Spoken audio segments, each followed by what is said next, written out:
guess I didn't see him. What are you looking so sad about, Jam? Man, I'm surprised at you. I mean, I'm really insulted. I mean, that's not right what you just said. What do you mean, what I just said? I mean, I'm getting a drink of water. I'm late getting home, but you talk. I said something about the greatest heavyweight champ, man. I'm a hometown man, and you talk about Joe Louis, man. Joe Louis wouldn't be nothing for me. Joe, I tell you, Joe, do you think you would have stood a chance with me? Well, Clay, one time during my career, I brought a bomb of my tour. I would have been a bum compared to you.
What's happening, my people?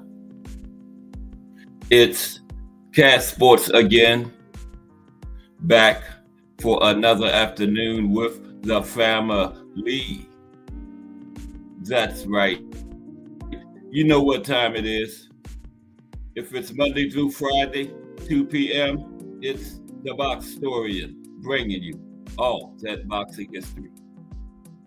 Boxing is the greatest sport of them all.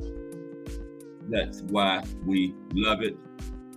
Can't get enough of it. Miss Cass, the drunk Irishman. Salute to everyone and welcome to another episode of Cass Sports, the Boxtorian. Today, the Ward Gatti Trilogy. The Ward Gatti Trilogy has the family today. It's Monday, right back at the beginning of another big week of boxing history. And we're going to be doing some trilogies on the next few Mondays. Remember, we started last week with the granddaddy of all trilogies, Ali Frazier. Today, Gatti-Ward. Two tough customers. And, after the trilogy, we're going to look at some other fights, other things in boxing that related to the trilogy, like some other fighters with tough chins. That round 9 of this fight was a classic. We're going to look at some other top rounds in boxing history. We're going to look at the two fighters who fought each other the most in boxing history. Okay. All that today on Cast Sports the Box Story, bringing you all that boxing history. Technique in the building. Salute, Technique. How are you today? Yeah, that one's up there, Technique. Yup. Gatti-Ward. Okay. But first, the fight of the day. Okay. Start the show every day with a fight of the day. I missed all the boxing this weekend too. I think we had boxing Friday and Saturday. But we got a big one this weekend. I think Nick Ball and Sam Goodman go at it this weekend. So yeah, good weekend of boxing coming up. We're in fight week for Nick Ball and Sam Goodman. Nick Ball has one of the titles at 126. I think it's the WBA. So yeah, that's this week. But let's get into our fight of the day today.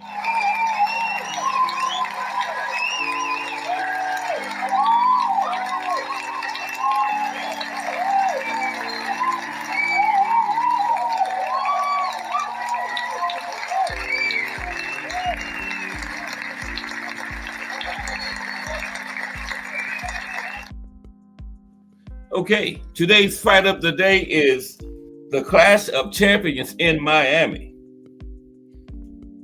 The Hawk, Aaron Pryor, versus the Explosive Thin Man, Alexis Arguello. The Clash of Champions in Miami.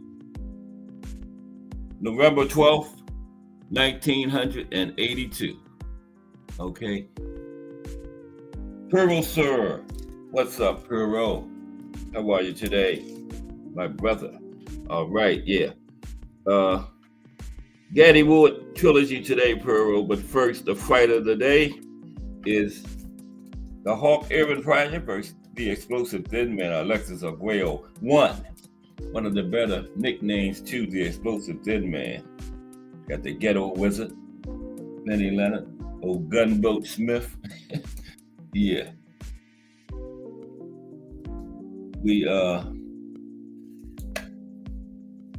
I think tomorrow we did the nickname show. I think it was last year. We might do that again tomorrow. We'll look at some of the best nicknames in boxing. Yeah, that's a good idea.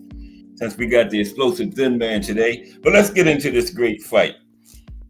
Aaron Pryor versus Alexis Arguello 1, November 12th, 1982. A Clash of Champions in Miami at the Orange Bowl. So it's the fall of 1982, and the sport of boxing is bigger than ever. Sugar Ray Leonard, Roberto Duran, Marvin Hagler, and Thomas Hearns are all mainstream stars, and fight fans enjoy championship matches on free cable TV almost every weekend. Rocky III is a huge hit at the box office.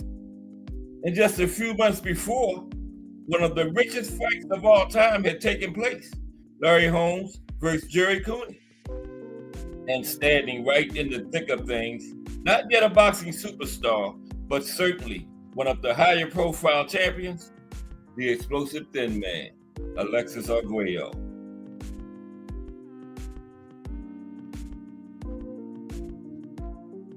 Technique says Hawk beat him, but he didn't have the better career. Nope, sure didn't. Technique, yeah. Okay. A regular on network television, the Nicaraguan is regarded as not only one of the best boxers on the planet, but an all-time great.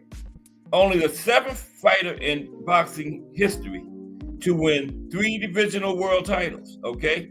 And that's what the big battle in Miami's Orange Bowl was all about, to see if Arguello could emerge as a true immortal, a sports superstar, by becoming the first boxer ever to win world titles in 4 different weight classes. Alexis was trying to become the first to accomplish that feat. Yep, 4 titles in 4 different weight classes on that night. Okay, way up the Exploding Fist Ninja is back all the way from the UK. Salute.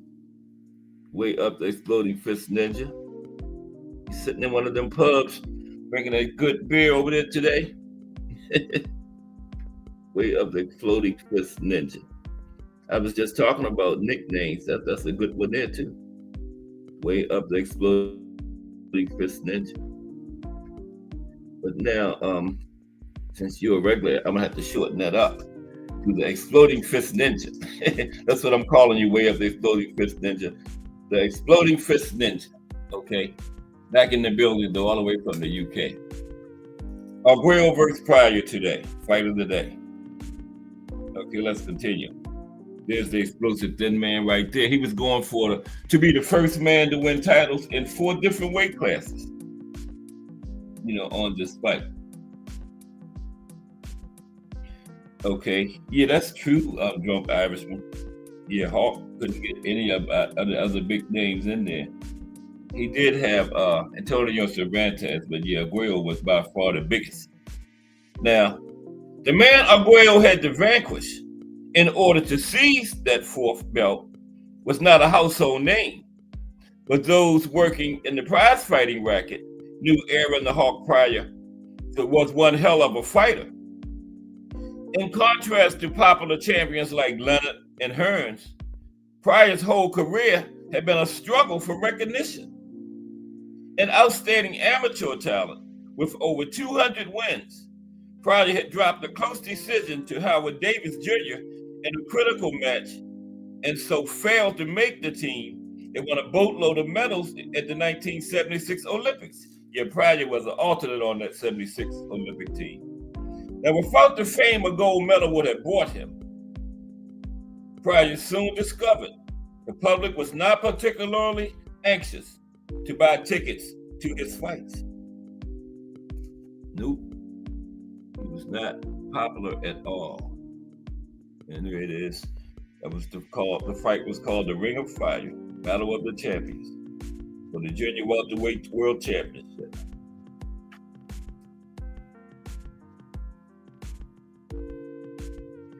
While some might have been discouraged by this, being an outsider was nothing new for Pryor. He had always been regarded as a misfit. Despite the fact no one trained harder and no one fought with more ferocity, relentless and unorthodox inside the ring, his character outside the ring proved erratic and difficult. Once he turned pro, almost no one wanted to manage him, and even fewer wanted to fight him. It was so bad, he had to abandon the 135-pound weight class and move up to the super lightweight division in order to get a title shot. And after manhandling veteran champion Antonio Cervantes in 4 rounds, his hometown of Cincinnati held a parade for him that was literally 1 car long. Okay. Well, at least he had more than Sonny Liston. When Sonny Liston won it, I think in 1960, beat Floyd Patterson, came back to Philly, he didn't have any cars. So at least the Hawk had 1 car in his parade, but yeah, they weren't there for him when he came back from winning that title. Salute Mike Grimm.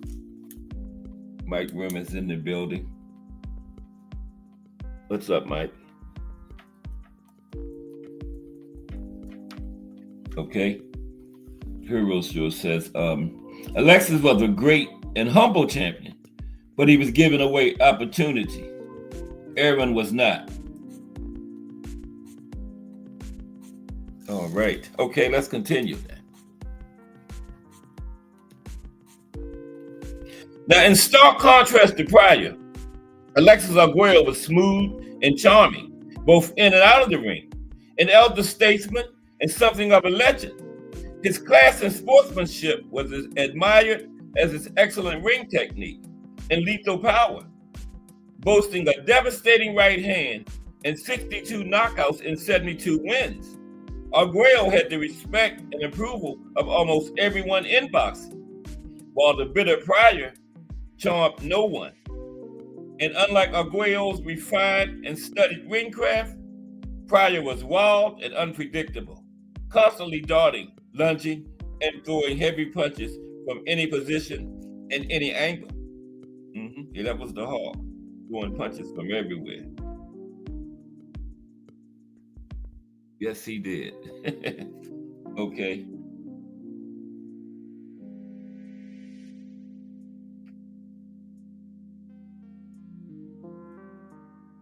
All right. Against Arguello, few thought Pryor would win. More to the point, the public wanted Alexis to succeed and make history. And the stands at the Cavernous Orange Bowl in Miami that night was filled up with thousands of Latin Americans eager to see their hero become a superstar. But the anti-Pryor crowd didn't bother the champion in the least. People had been tearing Aaron Pryor down and telling him he'd never amounted to much all his life. And he had proven them all wrong. And he knew better than anyone that a loss to Arguello would mean being quickly cast aside,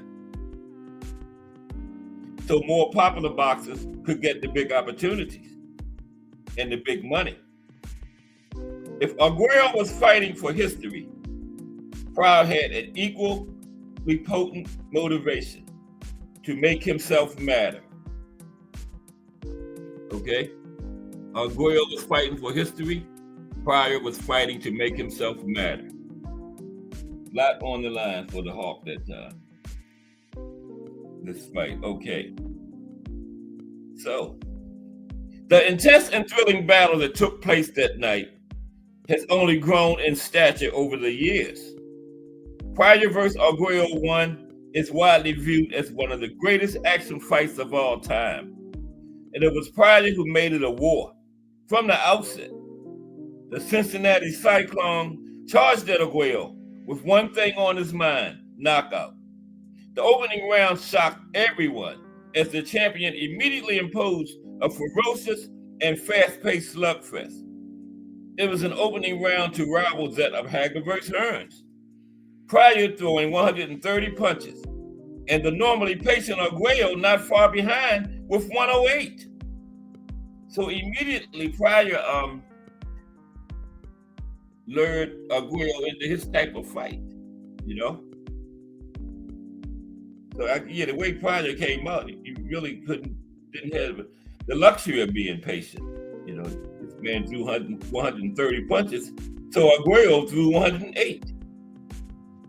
Now, thus the tone and pace of the contest were set. Round after furious round rushed by at breakneck speed as the two champions slugged it out. Pryor appeared to have the edge with his faster hands and relentless buzzsaw style, but Arguello's fans never lost heart because they knew a victory was just one clean right hand away.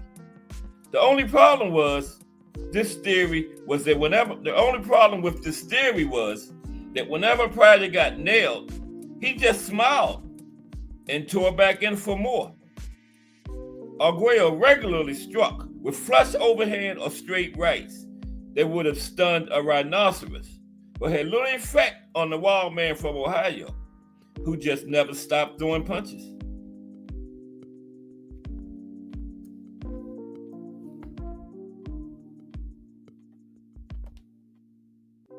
Okay? Never stopped throwing punches.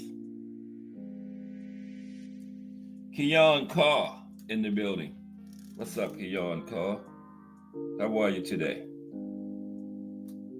Yeah, we up the Exploding Fist Ninja is now moderator. I should have been done that. I'm sorry, we're the Exploding Fist Ninja. Okay, but Keon Carr, hello, how are you today? Yeah, we're into the fight of the day today is Arguello versus Pryor. Back in what was it, 1981? Okay, let's continue. Let's salute Keon Carr. How are you? Okay. But Pryor, the wild man from Ohio, just never stopped throwing punches. Okay. But even wild men are human. And as the fight entered the late rounds, Pryor's kamikaze attack appeared to wind down. Behind on points and sporting cuts around the eyes, Arguello seized the initiative and began to drive the champion back with his favorite combination, a left hook to the body followed by the right hand upstairs. Rounds 11 and 12 belonged to the challenger, and the Latin American fans roared as Pryor looked to be fading, while their hero appeared on the cusp of making history. But appearances were deceiving. It was not to be. Yep, it was not to be.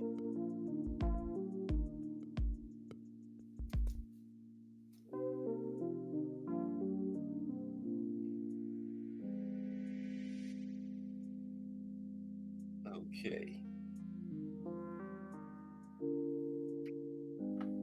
There we go.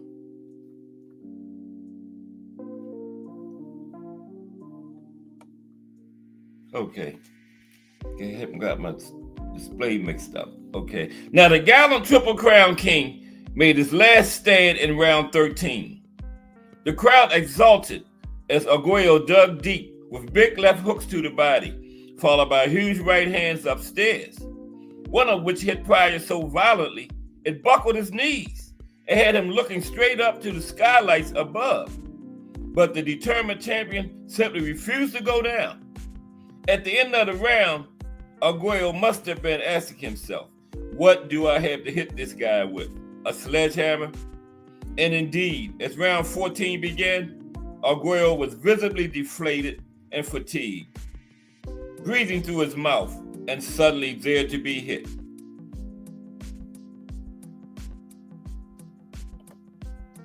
Suddenly there to be hit. Pryor immediately took advantage.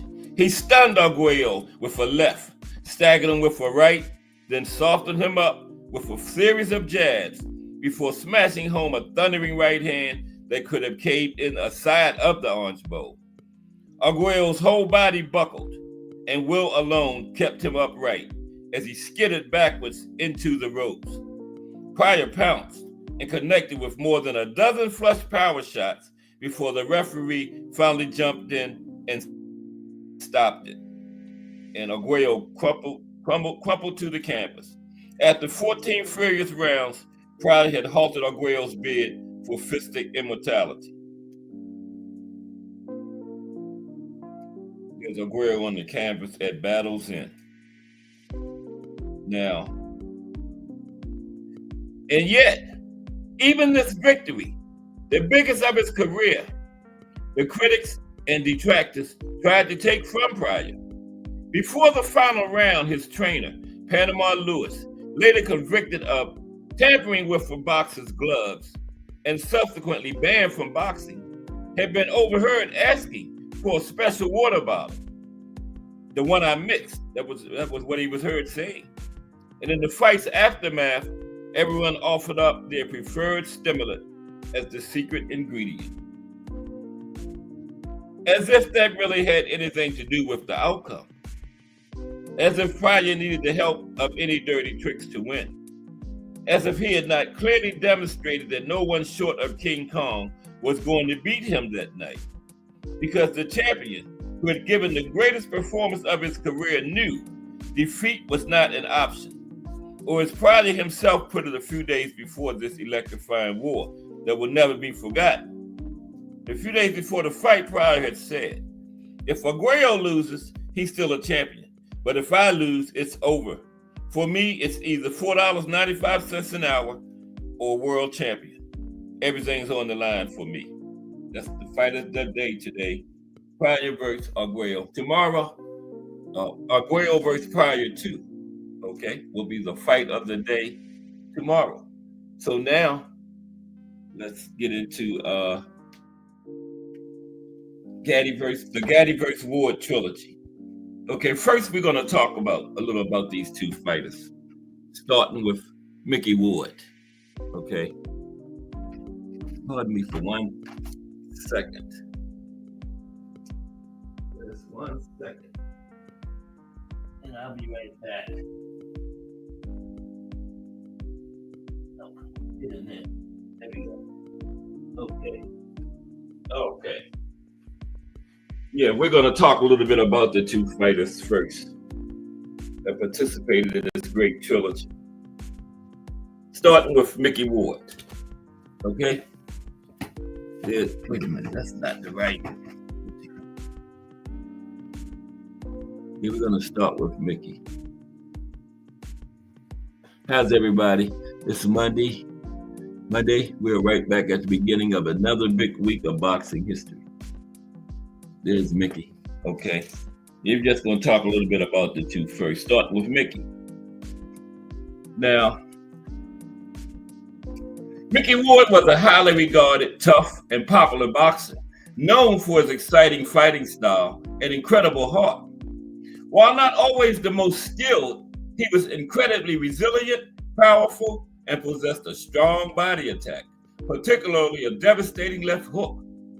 His trilogy with Arturo Gatti is legendary and considered by many to be among the greatest in boxing history, showcasing his and Gatti's courage and willingness to engage in brutal slugfests. Now, some key aspects of Mickey Ward's career. Fighting style. Ward was a pressure fighter who loved to brawl, throwing combinations and targeting the body, especially with his left hook. He was renowned for his ability to absorb punishment and keep coming forward, often outlasting opponents through sheer grit and determination. This series of fights with Arturo Gatti cemented Ward's legacy, captivating fans with their intensity and back and forth action. Now, Ward was initially seen as a journeyman, but his exciting style and the Gatti trilogy propelled him to stardom. Ward's underdog story and exciting fights resonated with fans, making him a beloved figure in boxing. Legacy. Despite not always being considered among the most technically gifted, Ward is celebrated for his heart, toughness, and memorable fights, proving that a captivating style and unwavering spirit can make a lasting impact. Mickey Ward. Now let's take a look at Arturo Gatti real fast. Then we're going to get into this trilogy between these two great champions, Ward and Gatti. Okay. Did anyone come in? No. Okay. Kim Paul says, what about Chuck Webner and Muhammad Ali? Yeah, we're going to talk about Chuck Webner later because we're going to cover some other tough fighters since we're talking about Gatti and Ward today. Yeah, Chuck Webner's coming. He on call. Mm-hmm. Right now, we're going to take a look at Arturo Gatti. Look at both fighters. Now, Gatti was beloved for several reasons that resonate with boxing fans and sports enthusiasts alike. His fighting style. Gatti was known for his exciting and aggressive fighting style. He was a brawler who engaged in thrilling exchanges, making his fights highly entertaining to watch. Gatti exhibited tremendous heart and resilience in the ring. He often overcame adversity, including being knocked down in fights, but rising to continue fighting, which endeared him to fans. I could have used the same thing to talk about both Gatti and Ward. It's basically identical. Basically identical. Gatti exhibited tremendous heart in memorable fights. Some of Gatti's fights, particularly his trilogy against Mickey Ward, are considered classics in boxing history. Their first fight in 2002 in particular is celebrated for its intensity and drama. Gatti's charismatic personality outside the ring also contributed to his popularity. He was approachable and had a sense of humor that made him relatable to fans. Gatti's career had ups and downs, including struggles with personal issues. His ability to come back and perform at a high level after setbacks has inspired many fans. Now, Gatti's legacy extends beyond his wins and losses. He is remembered as a fighter who gave his all in every fight. His induction into the International Boxing Hall of Fame in 2013 solidified his status as a boxing legend. Arturo Gatti. Now,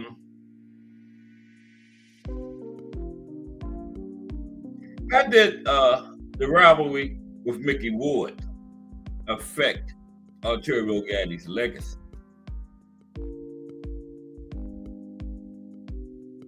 How did his rivalry with Mickey Ward affect his legacy? Now, Gatti's rivalry with Mickey Ward significantly impacted his legacy in several ways. The trilogy of fights is regarded as one of the greatest in boxing history. The fight showcased both fighters' heart, skill, and resilience, captivating audiences and elevating the sport's profile. The intense back and forth nature of their matches created an emotional connection with fans. The fierce competition and mutual respect between Gatti and Ward highlighted the spirit of boxing, making their rivalry memorable.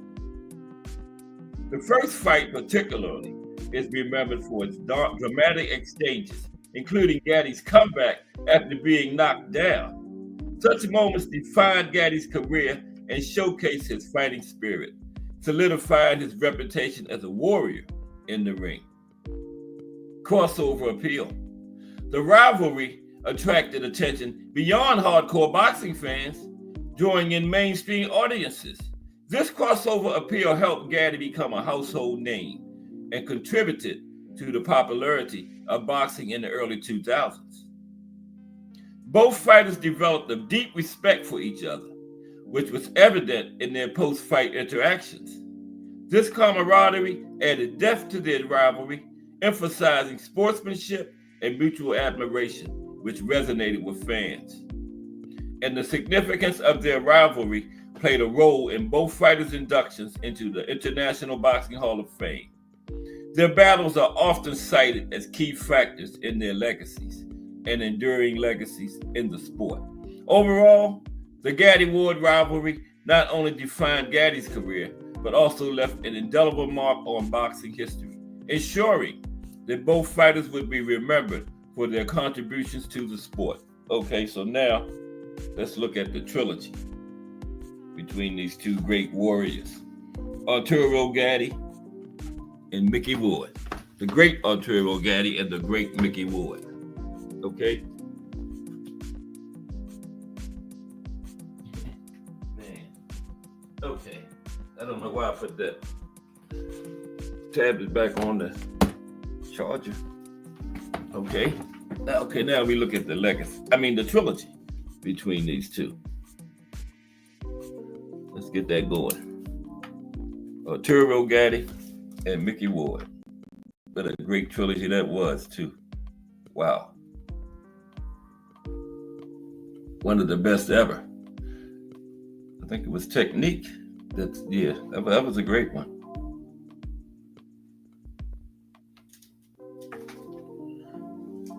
Did everybody have a good weekend? I didn't see any of the fights. I think we had fights Friday and Saturday, right? But no big, huge things. But we got a big one this weekend. We got Nick Ball defending his title against Sam Goodman in the 126-pound division, right? I think Ball has the WBA, the one he took from Raymond Ford. I think it was the WBA. He has one of the titles at 126. And that's this weekend. It'll be a good one. Nick Bowling Ball. Is that his nickname? Nick Bowling Ball? Yeah. Pressure fighter. Tough guy. Great chin. But let's get into this trilogy now between Gatti and Ward. Okay?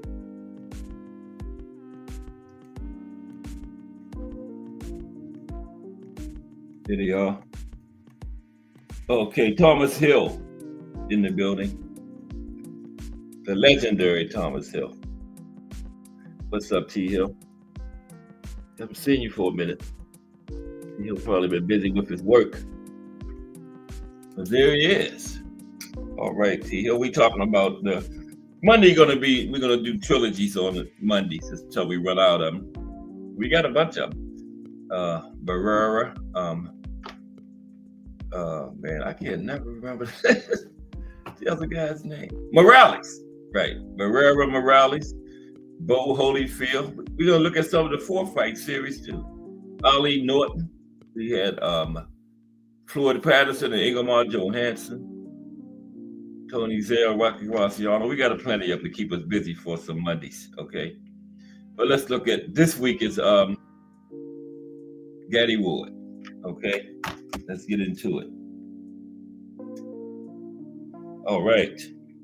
Now, boxing trilogies occur when two fighters display such grit, boxing finesse, and natural athleticism that no matter the result of their first encounter, a rematch is declared.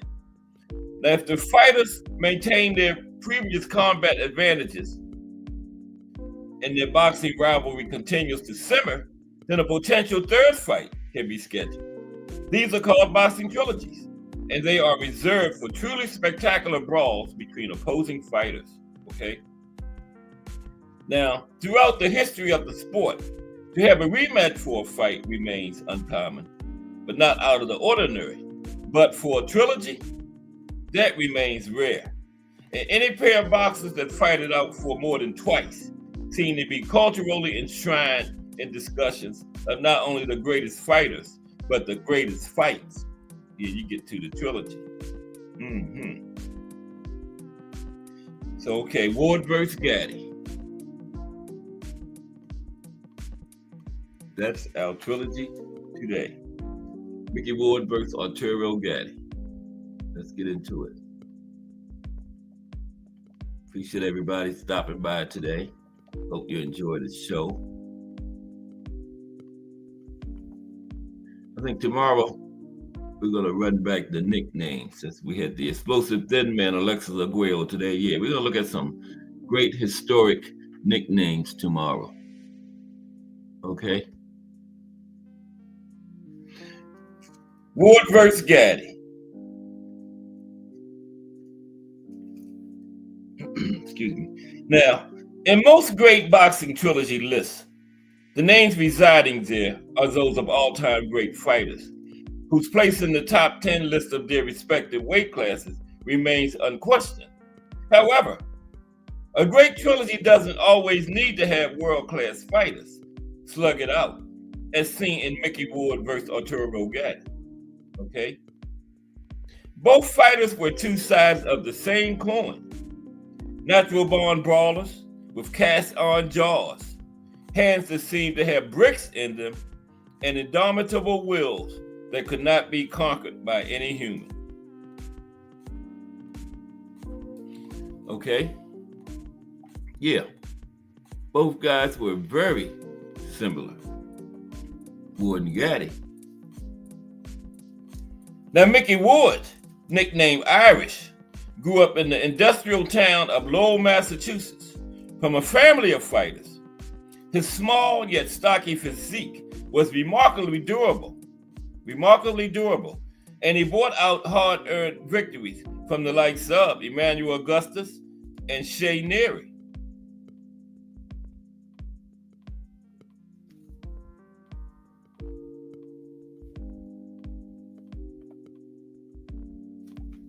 Now, Arturo Gatti, originally born in Italy, but then raised in Canada, stood out as a youth in his boxing gym for his fearlessness and raw courage. Moving into the pro ranks, the then 19-year-old Gatti displayed he also possessed razor-fast reflexes, durability, and the ability to stick together impressive combination punching. Gatti entered his boxing matches with an inner ferocity matched by almost none, except for Irish Mickey Ward. Okay?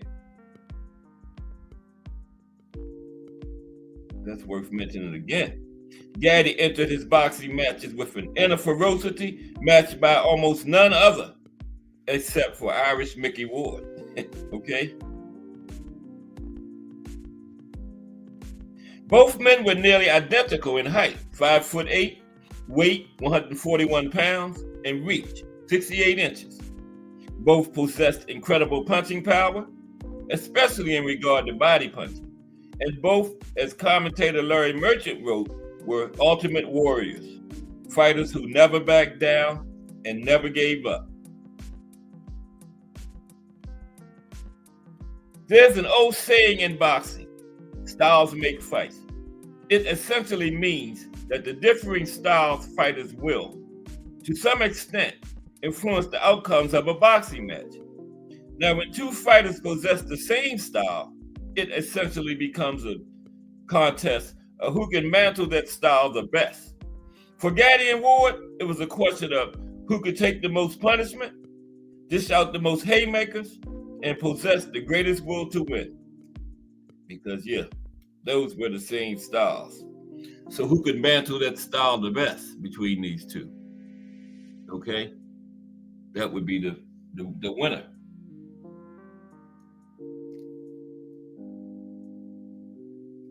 Now, before their first fight in 2002, Mickey Ward was an aging 36-year-old ex-champion, a man who was seen as the perfect chopping block for Arturo Gatti, then just age 30. However, as the aging Tony Zell displayed against Rocky Graciano back in the 40s, the old man had more strength in him than initially thought. From the opening bell, Arturo Gatti, utilizing his youthful speed, danced around Mickey Ward, abandoning his traditional brawler style.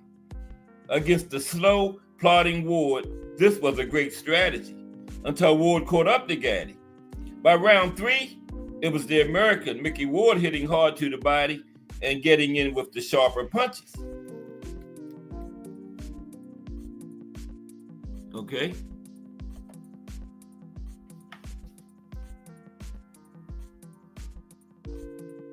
In boxing, body shots are utilized for a multitude of reasons. For one, it causes severe damage to the vital organs of the body, especially the liver. Additionally, it can sap the energy of a fighter, literally draining them of air as their ribs and diaphragm are cracked by the repeated blows of punches. Finally, a fighter being hit in the body will instinctively pull their arms to protect their torso, leaving their head vulnerable. Okay? Leaving the head vulnerable. All 3 of these incentives were realized in the next round. Ward accelerated the pace, first targeting Gatti's body, then landing hard blows to his opponent's head as Gatti left his head exposed, right? Brought his arms down. Ward, he left his head exposed. But Gatti came back with an unquenched spirit, landing with hard combinations that would have felled just about anyone else in the division at the time, except Mickey Ward, wrote combat sports commentator Levi Nall. Ward's right eye was now cut, and with Gatti showing no signs of slowing down, Ward had every opportunity to become demoralized. But you know that wasn't going to happen. However, he didn't let it happen. In round 9, he unleashed the left hook from hell that slammed into Gatti's exposed liver, dropping him. This is it, famed boxing trainer Emanuel Stewart stated from ringside. He's not going to recover. These liver punches aren't like head punches. Yeah, there was Gatti down from a liver punch, right?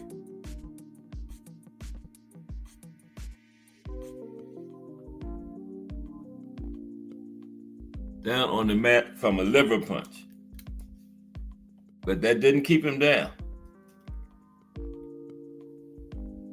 Gatti did beat the count, yet was immediately assailed by Ward, who charged in like a bull, landing sickening combinations to the head and then the body, whatever he could lay his brick-laden gloves on. It seemed that it was over for Gatti, but then the miraculous happened. Gatti began to throw punches of his own, and now Ward was the one in trouble, being forced back onto the ropes. The world was reminded that Gatti too possessed an innate warrior spirit, a spirit that forbade any notions of surrender or submission. The two brawlers fought it out, with Ward eventually reasserting control and beating back Gatti, who absorbed nearly 30 power punches for the remainder of the round. He got up from a liver punch, though. Incredible. You don't see that happen too often. Upon seeing the result of the match, Emanuel Stewart yelled out, this should be the round of the century. In the 10th and final round, Gatti was able to outbox Ward and avoid destruction. Gatti not only got up from the liver shot, he won the next round, right? Not only did this man get up from a liver shot, he won the 10th round. Okay, won the next round. Incredible, right? Now, in the 10th and final round, Gatti was able to outbox Ward and avoid destruction. The result of the fight was now in the hands of the judges, who awarded it to Mickey Ward. Nevertheless, Levi now commented that it really didn't matter whom the judges declared as the winner. The fight was so great that it transcended the opinions of three men ringside and was destined to be a trilogy. Yeah, this commentator, Levi, now called it a trilogy. After the first fight, he predicted it would be a trilogy. But that's just incredible, man. Gatti not only got up for that liver shot in the 9th round, he won the 10th round. Wow, that's tough. That's toughness there, man. Now, Gatti didn't hide his respect and admiration towards Ward, stating how that left hook was the hardest I've ever been hit. The pain from that blow, I couldn't hide it. That fight was the toughest I've ever been in. Now, Gatti wasn't missing words when he stated that the left hook from Ward later would cause a cyst to develop near his rib cage that Gatti would bear for the rest of his life. Okay? Developed a cyst near his rib cage that he bared for the rest of his life from that fight. Ward didn't come out of the trilogy undamaged either now. That was a tough fight, Ward said later. Two guys with a lot of heart. Two guys with the will to win. When I was in it, I knew it was a tough fight. Right? So then, fight number 2 in the trilogy. How can it top that one? Okay? How possibly can it top that first fight? Now, as in the first fight, the early rounds were all Gatti's. Utilizing his superior footwork and speed, he ditched any notions of slugging it out with Irish Mickey Ward and instead bent low to avoid body blows while jabbing at long range to set up powerful counterpunches. In round 3, Gatti landed a thudding straight right that sent Ward down to the canvas. Now, Ward was badly hurt, and Gatti then wailed on the older man for the rest of the round. Now, throughout the next few rounds, Gatti utilized prudent counterpunching and speed to avoid the cement-footed Ward. Sometime during the fight, Ward's left eardrum burst after Gatti had struck the side of his head. Now, Ward still gave it his all, landing hard blows to the body and having some success in the final round. But it was too little, too late. The judges awarded Gatti a unanimous decision win. If Gatti vs. Ward 1 was a back-and-forth brawl, the rematch was a tale of a younger, more athletic fighter outpointing his less technically proficient opponent. To cap off the already epic duo of fights, a third and final boxing match was arranged. Okay? So we go to the rubber match. We go to the rubber match between Gatti and Ward.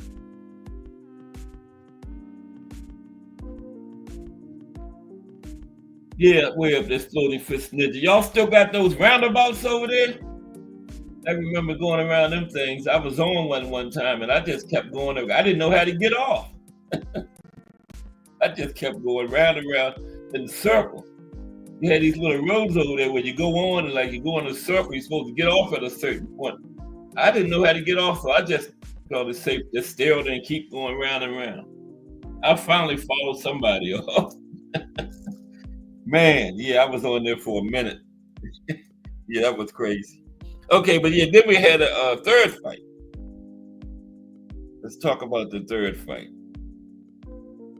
Now, Gatti, despite his dominant win in the second fight, remained wary of Ward's power, saying that, I used to wonder what fighting my twin would be like. Now I know.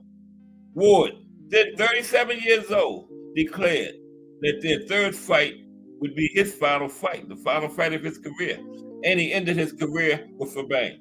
Yeah, Ward retired after the third fight of the trilogy. Now, as predicted by nearly all, Gatti dominated the early action, as he had done in the first two fights.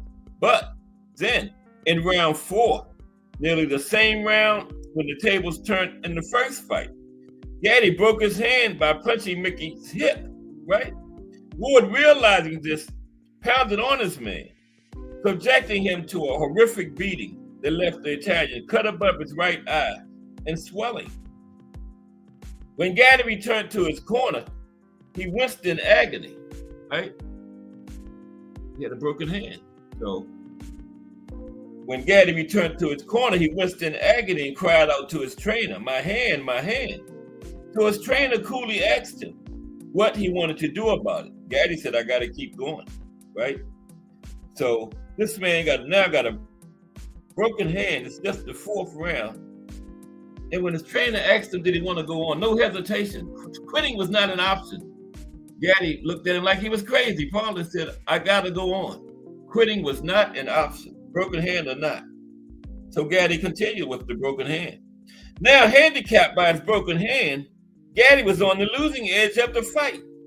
Ward landed a hard right hand that sent Gatti sprawling on the canvas.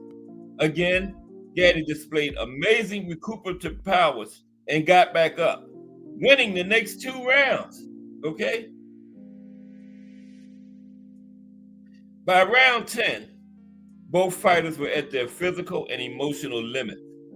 The two simply stood toe-to-toe, slugging it out, splattering crimson gore across the ring, while one commentator repeatedly cried out, "Oh my God." But then the bell sounded and the two warriors embraced. The scorecards were read, announcing another Gatti win, but few cared. The heart shown by both men was all that anyone paid attention to.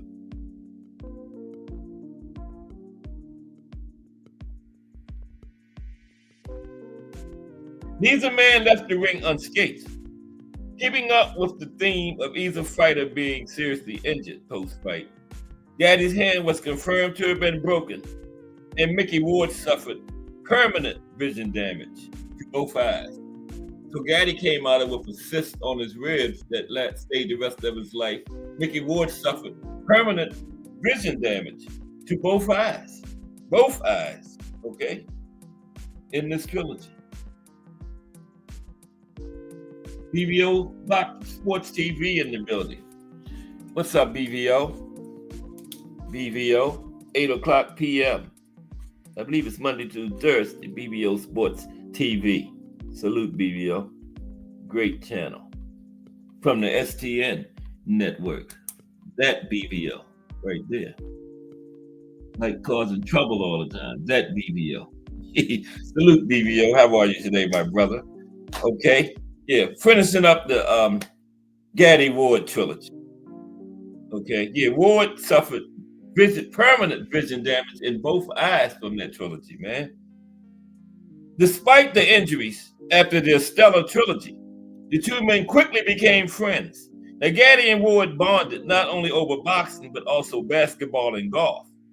Now, Ward retired right after the 3rd fight. Now, Ward might have retired, but he remained forever present in Gatti's life as a friend and later even as Gatti's trainer, right? Now, the savage injuries inflicted on each other didn't matter anymore, only their devotion to each other. Now, Arturo Gatti unfortunately died in 2009, right?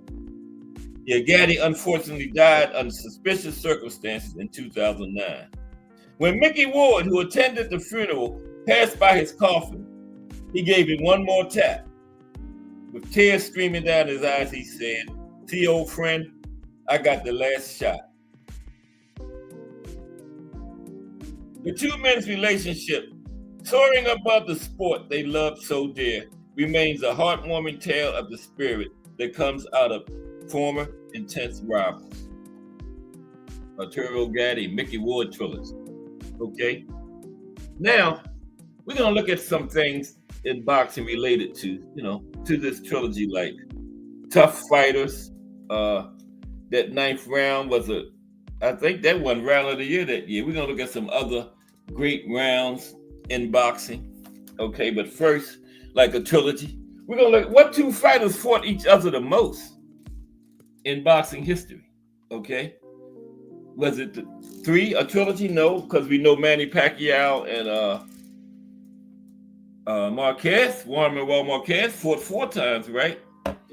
And we know Sugar Ray and Jake LaMotta fought 6 times. So what two fighters fought each other the most? Let's see who it was. That's Sam Langford and Harry Wills. Okay.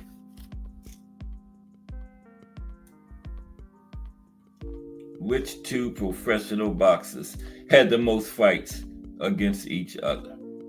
It was Sam Langford and Harry Wills. Checked all my sources, and this one guy is a very good historian. He said that it was 18. They fought each other 18 times. But then he said Sam Langford and Harry Wills actually said they fought each other 22 times. But 4 got lost in the history somewhere. But officially, they fought each other 18 times. These two guys did, man. That's incredible, ain't it? 18 times. Let's talk about it. Okay. Now, yeah, that's Sam Langford on the left, Harry Wills on the right. Langford and Wills fought each other 18 times. Now, why did Wills and Langford fight so often? Now, racism was a large part, of course, with many white fighters refusing to face them. But you can also thank the first black heavyweight champion, Jack Johnson, for it too. Jack Johnson, for all his reputation as a civil rights beacon, would not fight other black fighters. Okay? And when Johnson became heavyweight champion in 1908, Langford was only weighing 160 pounds, had just defeated tough as nails veteran heavyweight fireman Jim Flynn, knocking him out in the first round. Now, Jack Johnson had also fought Flynn the previous year. Johnson needed 11 rounds to stop him, right? Sam Langford beat him in 1 round. Johnson needed 11 rounds. And Langford was ranked as the top black fighter in 1909 and began to clamor for a title shot. Now, before Johnson became champion, Langford had fought him, right? And Langford was a welterweight, giving away 40 pounds to Johnson, right? 40 pounds. Now, while most accounts had Johnson winning easily, the myth arose that Langford had almost defeated the Galveston Giant. Now, that story was bandied about by Langford's manager, Joe Woodman. He was made that up just trying to pressure Johnson into giving Sam Langford a rematch, right? But by the time Johnson became heavyweight champion, Langford had grown to the size of a light heavyweight, and he was far more skilled and experienced since the first time he fought Johnson. And Johnson absolutely refused to give Langford a title shot. After Johnson knocked out Jim Jeffries in 1910, he said, "I will pay no attention to Sam Langford's challenges. I do not consider he could give me a fight that would draw." Jack Johnson always used that as an excuse, saying 2 black fighters wouldn't draw at the gate. So that was his excuse, right?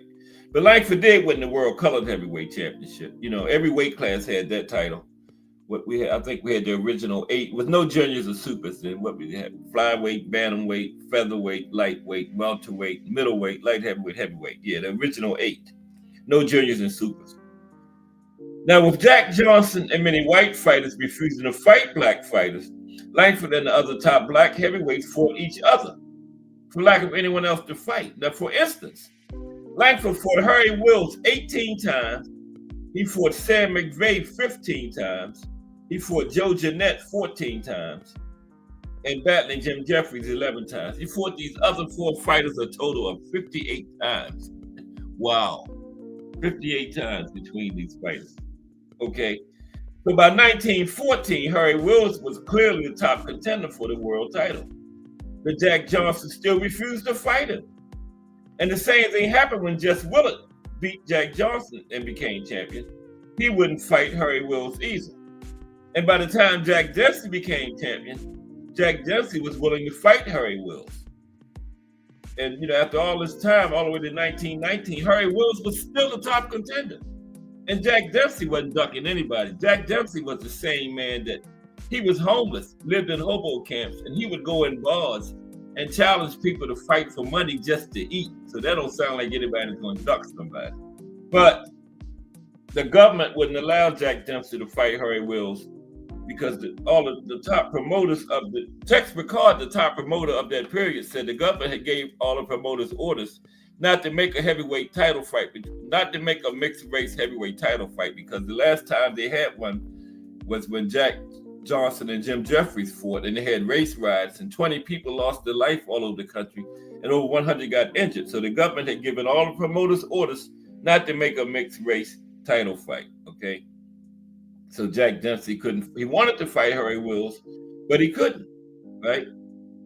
And when a blind Sam Langford asked Jack Dempsey for a fight, Sam was blind and still fighting. Jack Dempsey refused. Later after his career, Jack Dempsey said, "There was one man I would never fight because I knew he would flatten me. I was afraid of Sam Langford." And it was 1937, 22 years after Johnson lost to Jeff Willard in 1915, before another black fighter was allowed to fight for the heavyweight title. That was Joe Louis, 22 years after Johnson lost to Willard, okay? So now, let's talk about this. We had these two tough fighters, Ward and Gatti. Who was the toughest fighter ever in boxing? I think it was George Chuvalo. The toughest fighter ever? Yeah. I think it was George Chuvalo. George Chuvalo was the tough man.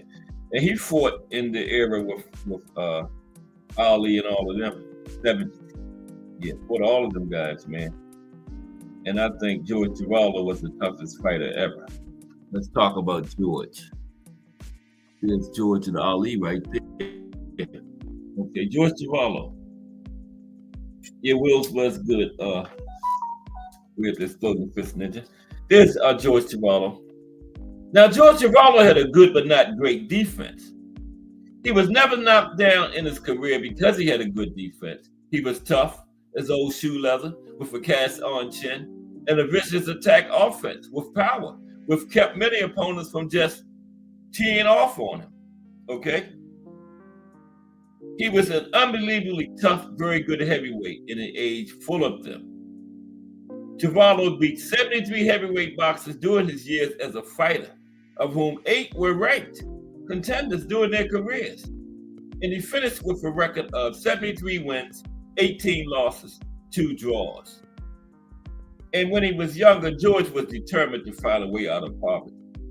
George Louis Chuvalo was born on September 12, 1937, to Croatian parents who had just immigrated to Canada. He grew up in a tough neighborhood called The Junction in Toronto, Canada. His father worked as a meatpacking plant, and his mother worked plucking chickens. George, from a young age, was determined to do something else than labor, as he saw his parents do while he was growing up. Explained to Chuvalo, "I wanted something different than living in the Junction and working like a dog."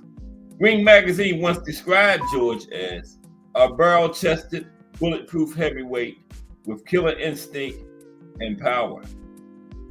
George Chuvalo is perhaps best remembered for a chin made out of cast iron. Any discussion about great chins in boxing must start with George Chuvalo. Chuvalo was not only never knocked out, he was never knocked down. Not once in 93 fights, okay? 93 fights. Never knocked down. Not even in sparring or on the amateur level was he never knocked down in his career. Now, the 2 times his fights were stopped, he did have 2 stoppages, both on his feet, against Joe Frazier and George Foreman. He was on his feet when the referee stopped both fights. Both were TKOs.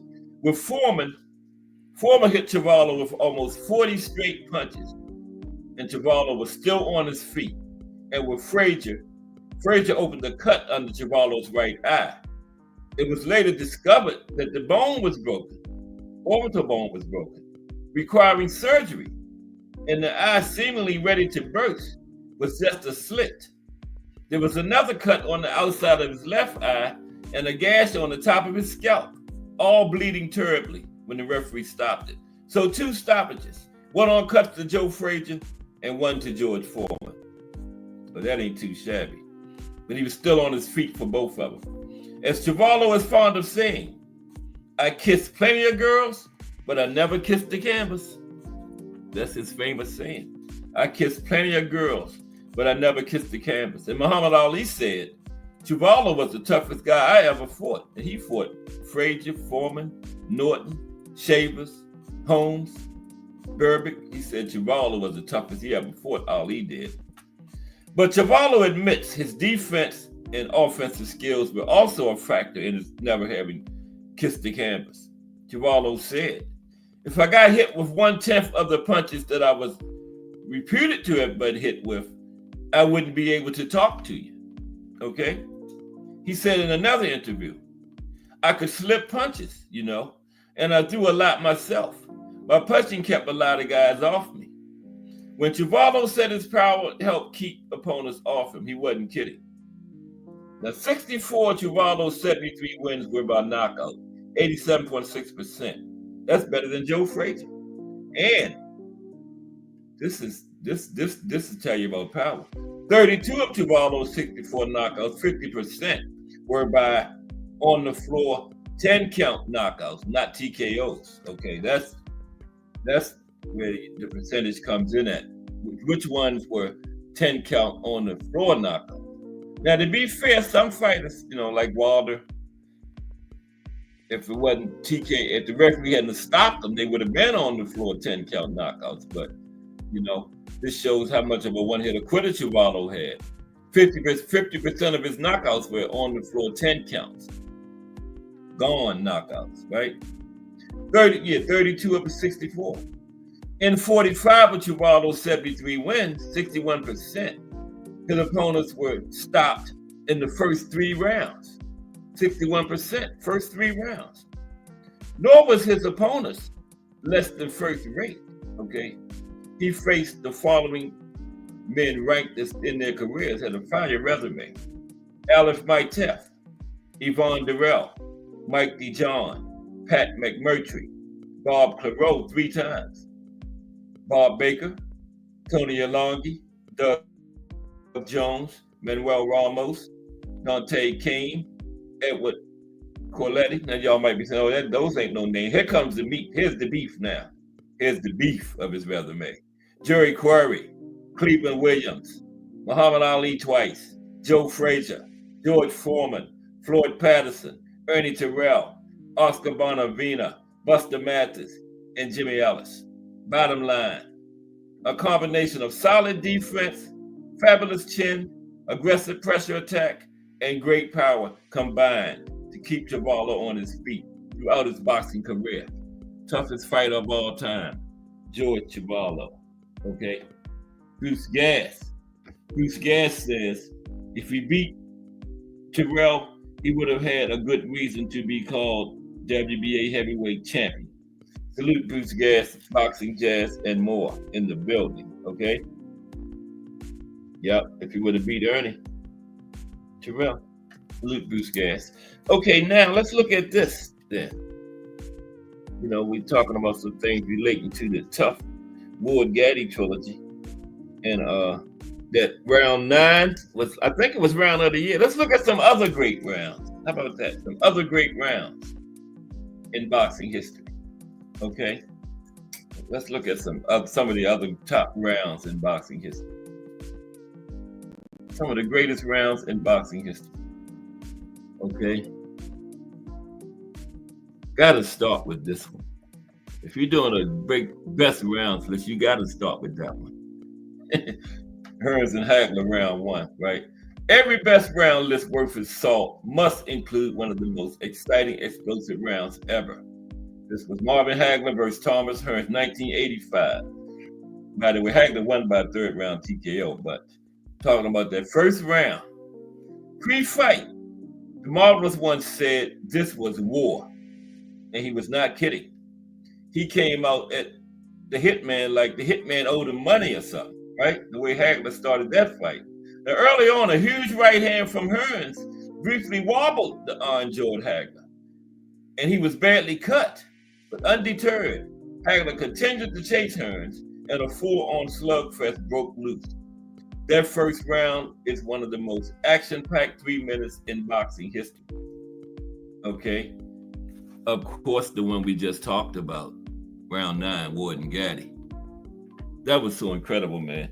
Gatti not only got up from that liver shot in the 9th round, he won the 10th round. I can't get over that, man. Man got up from a liver shot and won the next round. Right? Exploding Fist Ninja says Nigel Benn versus McClellan was way better. Frazier wasn't bad, man. Hearns was lower weight than Hagler. McClellan versus Benn was a legit 160 fight. That's right. And Nigel Benn crippled him technique.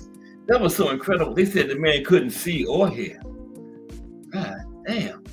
If you can, if you're blind, you can still hear and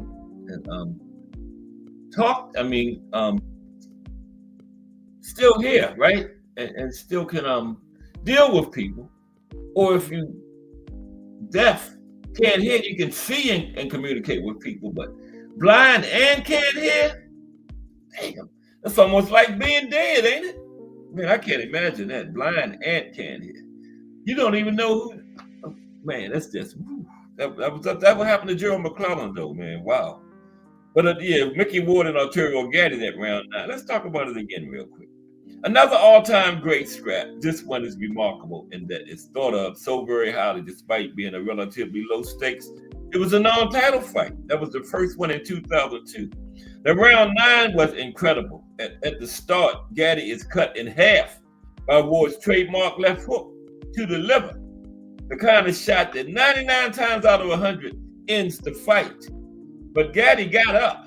Not only that, he fought back and won the 10th round. Okay. Another one was Riddick Bowe and Holyfield, remember?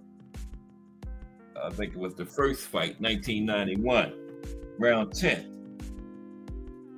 Holyfield. Bowe ended up winning a unanimous decision in round 12, right?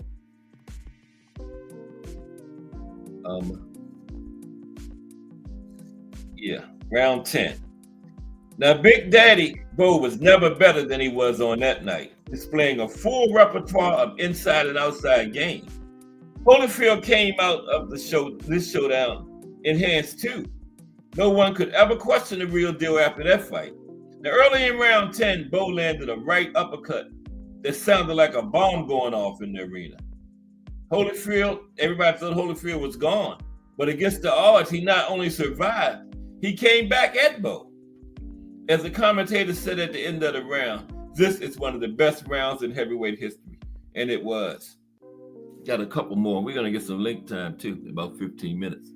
This one here, Morales and Barrera, round 5. This was in 2000. Morales got a split decision win, but a lot of people thought Barrera won that fight, but a great fight. Round 5, Morales and Barrera, right? Now, yet another stone cold classic. This one goes from very good to great in the 5th round. Back and forth action. A close fight many thought Barrera should have won, right? But the judges thought Morales won it. That's what counted. Now, this classic proved Barrera was the real deal. After a couple of losses, Eugenia Jones had taken the luster off him. This was like a comeback fight for Barrera. Morales got the nod, but a lot of people thought Barrera won it. But it was a great fight. Then Jack Dempsey and Louis Angel Firpo, 1923. Second round knockout for Jack Dempsey, but guess what? 10 knockdowns in 2 rounds. And round 1 had 8. 8 knockdowns in the first round. Paint a brutal picture. This was a wild one. For most of the round, Firpo was battered by Dempsey, dropped 5 times, 4 times at first, and looking like he had no answer to Jack's vicious punches. Then Firpo came back and put Dempsey down. Now the Manasseh Mauler rose quickly to put Firpo down 2 more times in the round, right? For 6 times total. Then another big shot and a follow-up barrage launched Dempsey through the ropes and out of the ring for the second time he had been down in the round, right? 8 times in round 1. And then in the second round, Dempsey put Firpo down 2 more times and knocked him out. 10 times in 2 rounds. So that first round had 8 knockdowns. Firpo went down 6 times and Dempsey went down twice. That was crazy. And then I think this is the last one. Diego Corrales and Jose Luis Castillo, 2005. Morales won this one, TKO. Round 10, we're talking about. One of the most remarkable turnarounds inside of a round that you'll ever see. Castillo was moments away from stopping Corrales. Matter of fact, the referee was getting ready to step in, right? Corrales had went down twice in the round. Then, with the referee poised to jump in and stop it, Corrales landed a massive right hand, beginning a dramatic comeback to snatch victory from the jaws of defeat. That was classic, snatching victory from the jaws of defeat. The referee was getting ready to stop it and give it to Castillo. And then Corrales caught it, right? And then Michael Moorer, this is the last one. Michael Moorer, Bert Cooper, 1992. Moorer got a 5th round TKO, but round 1 was a doozy. Round 1, okay? Former light heavyweight Moorer was in the middle of proving his credentials in the glamour division heavyweights when he took on the always dangerous Cooper.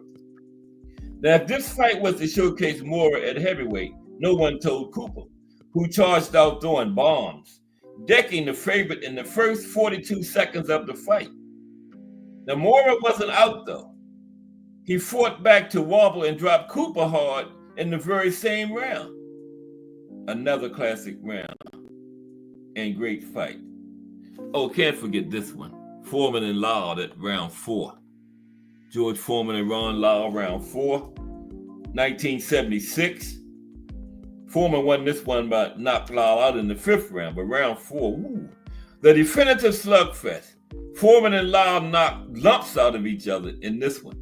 In the 4th round, Foreman went down first, only to get up and meet fire with fire.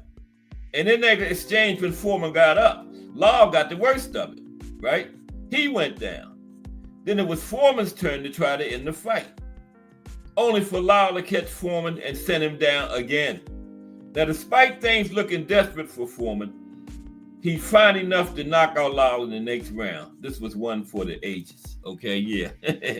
So now, finally, before the link, since we had these 2 great warriors, Ward and Gatti, today in their trilogy, great chins, let's talk about some of the weakest chins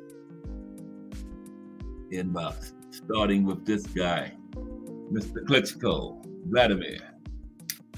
Okay, let's talk about some of the, this is like 5-minute thing, some of the weakest chins in boxing history.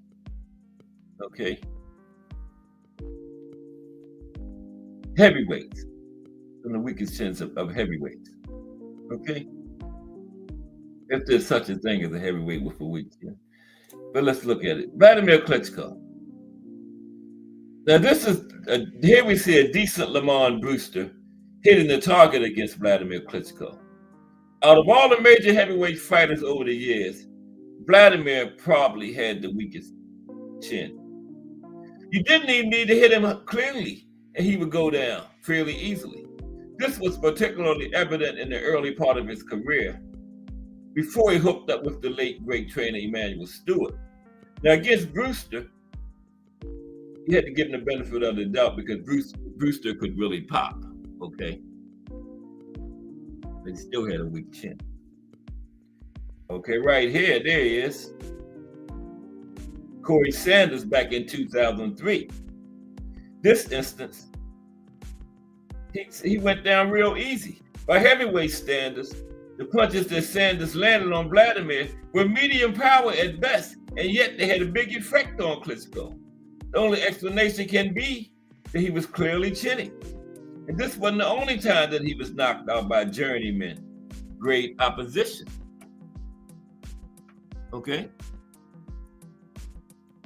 There he is again. Here we go again. He's in a punch drunk state against a fairly obscure guy called Ross Perot. Well, that's not Ross Perot there, but Ross was a decent puncher, but not a killer. In the fight against Perot, Vladimir's corner threw in the towel. Throughout his career, Vladimir's chin was his Achilles heel, and oftentimes he was up and down like a yo-yo. Okay? Michael Moorer, the next guy. Michael Moorer was really a cruiserweight, but nonetheless campaigned at heavyweight too.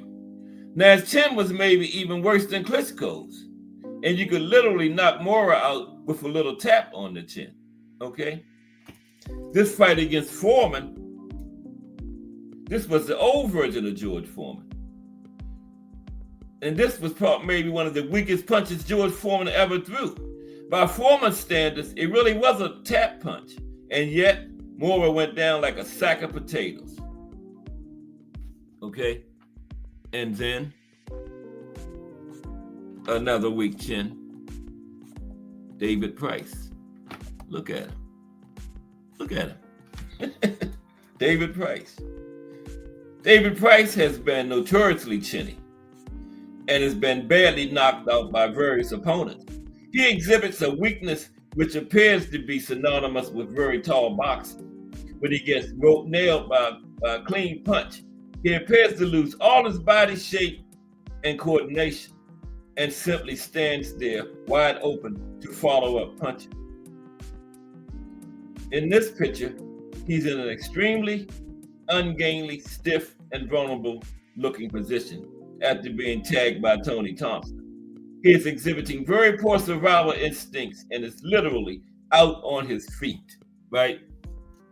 And from his poor posture, it is clearly evident his limbs are not obeying his brain's commands. Now let's talk about AJ, because a lot of people say AJ have a weak chin. There he is on the canvas, but I don't know. I think that in AJ's case, his chin is made to appear worse than it actually is due to a very mediocre defense. For a world champion level fighter, AJ has very poor defensive movements and literally catches the full force of any punch coming his way, right? So not exactly a weak chin, but just he always gets hit flush, it seems like, right? Gets the full force of every punch thrown at him. And finally, out of the classic heavyweight boxers of yesteryear, Floyd Patterson probably had one of the weaker chins. But once again, in his defense, he was really a cruiserweight, right? So he has a valid excuse. And in his darkest hour, he was wiped out by the all-time fearsome Sonny Liston. There's no shame in being knocked out by Sonny Liston, okay? So yeah, Floyd, yeah, you had to, he got a pretty good defense. You know, Sonny Liston was the one that really did him the worst. But he still had a weak chin. Okay, I'm gonna put the link in there. Man, what time is it anyway? About 3:30ish. But this was gonna go longer than this, but yeah. Today was Monday, the trilogy. We're gonna have another trilogy next Monday. I think tomorrow we're gonna look at some nicknames, some classic boxing nicknames again. Okay? Yeah. Tomorrow. Yeah, some classic boxing nicknames. That'll be good. Like the Explosive Thin Man, Alexis Arguello, Old Gunboat Smith. We got the Ghetto Wizard, Benny Leonard, Homicide Hank, Henry Armstrong. That's a good nickname. Lights Out, James Toney, the Executioner / Alien, Bernard Hopkins. Yeah, we're gonna look at them tomorrow, some nicknames. Yeah, I think we did that like last year sometime. Have a rerun. Some people haven't seen it. The ones that have seen it probably forgot it. Yeah, that's tomorrow. Some classic boxing nicknames. Okay. Tomorrow on Cat Sports, the Box Story, bringing you all that boxing history. Yeah, Nick Ball and Sam Goodman this weekend. We all got in that one. I don't know. And what the hell? Bear with me for a minute. Technical difficulties. Oh, there we go. Yeah, there we go.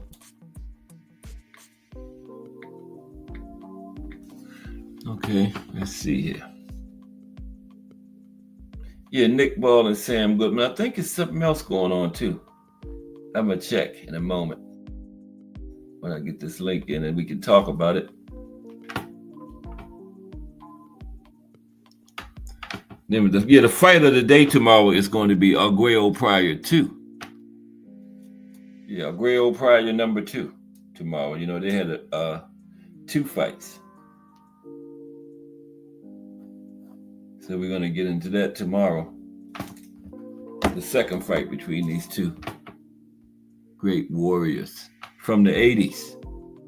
2 of the big names. They became best of friends after their careers and everything. Yeah. Pryor and Arguello. You know, 2 great tough fights against each other. You can't help but gain a certain level of respect for your opponent, you know? Yeah.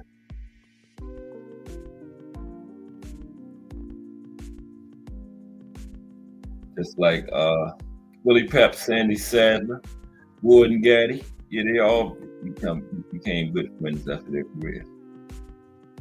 Took Ali and Frazier a while, but they finally did, you know. We never got Frazier and Norton, though. Frazier and Norton played the friendship card on us, you know. Yeah. They were such good friends, they wouldn't fight each other. That would have been a good fight. I would have gave it to Frazier.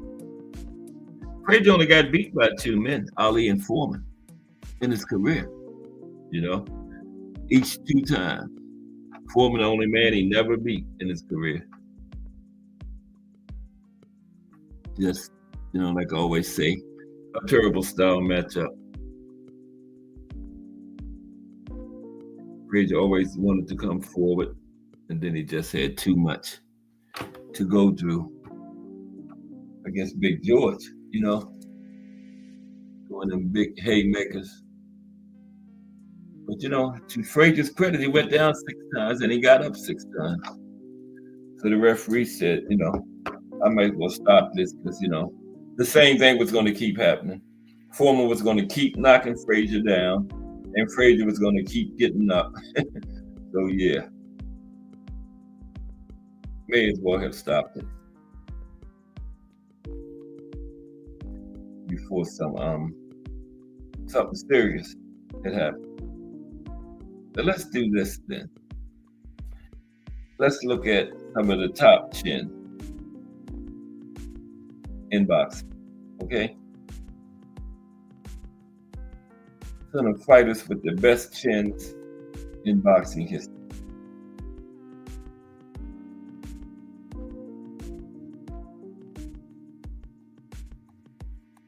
Okay.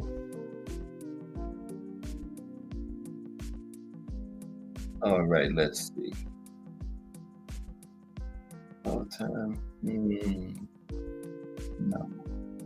not that one. Yeah, this one. 10 toughest chins in boxing history. Okay. Now, over the years, there have been some incredibly tough fighters that have stepped into the boxing ring. That goes without saying, as you have to be a tough to accept a 10, 12, or even 15-round boxing match. Over the long history of the sport itself, there have been some incredibly durable fighting. However, there's somebody right there on the link. That's What up, guys? what's happening? Oh, Puro. Same old. It's Puro, yeah. Yeah, what's happening? Chilling, man. Name there. What's going on, Puro? Not much. Just chilling with my daughter, trying to clean this garage. Oh, okay. Oh, you working? Yeah, try to. I'm a little lazy. Yeah. Yeah. What you think about these? Who are some of your tougher chins in boxing? Well, the guy on the screen, this guy has an incredible chin. Canelo, obviously. Yeah. Crawford has an amazing chin as well. Speaking of the ones that you're talking about today, Gatti-Ward. Yeah. Sure. Both Marquez brothers, Vasquez. Yep. Both of them. In the chat, the UK, they were talking about Nigel Benn, Eubank. Oh yeah. You know, excellent chins. James Toney, excellent chin. Yes, a bunch of them. Yeah. Chavez, Hagler. Mm-hmm. Jake LaMotta. Go back. Jake LaMotta. You know. Yeah. What was I gonna say? Aaron Pryor. Oh my God, hell of a chin. Yeah, sure did. Yeah. Alexis had a hell of a chin as well. Both of them, yeah. Trash man, real quick, 1 second. Mm-hmm. Yeah, both of them had pretty good ones. All right, there it goes. Passed. Yeah, man. But yeah, I mean, you gotta have a chin in boxing. You're not gonna go far. Got to go far. Even the ones that are called like glass chin. I mean, they had chins, just not, you know, like what we expect of, like, you know, levels like everything else, you know. World class fighters, you know. Yeah. Like Amir Khan had a hell of a chin. It's just who is like his punch. What do they call it? His punch resistance. His punch resistance, I think, would be a better. Who did you say? Amir Khan. Oh yeah, Amir. Yeah. Yeah. You could take a shot, man. It's just his punch resistance. You could get him, you know, out of his. You could concuss him easily, I guess. Okay. Yeah, Amir. When there's something about McClellan though, what happened to him, man? Yeah, no, that's it's tragic. I heard that was the weight cut. The weight cut. He lost his hearing and his sight, man. Yeah. Wow. That's terrible. His sister takes care of him. Yeah. Wow. That's unfortunate. Not just McClellan, but, you know, the two Japanese boxers that just lost their lives. Yeah. When it just happened. You know. Yeah, that's part of the sport, though. You know. It is. It's occupational hazard, as they say. Yeah, that's right. It happens. Yeah, man. You know. What? In my opinion, I've never asked a professional boxer this, but I mean, like the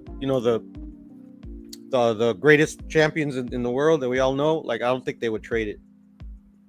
You know, I think they would do it all over again. Yeah, they sure would.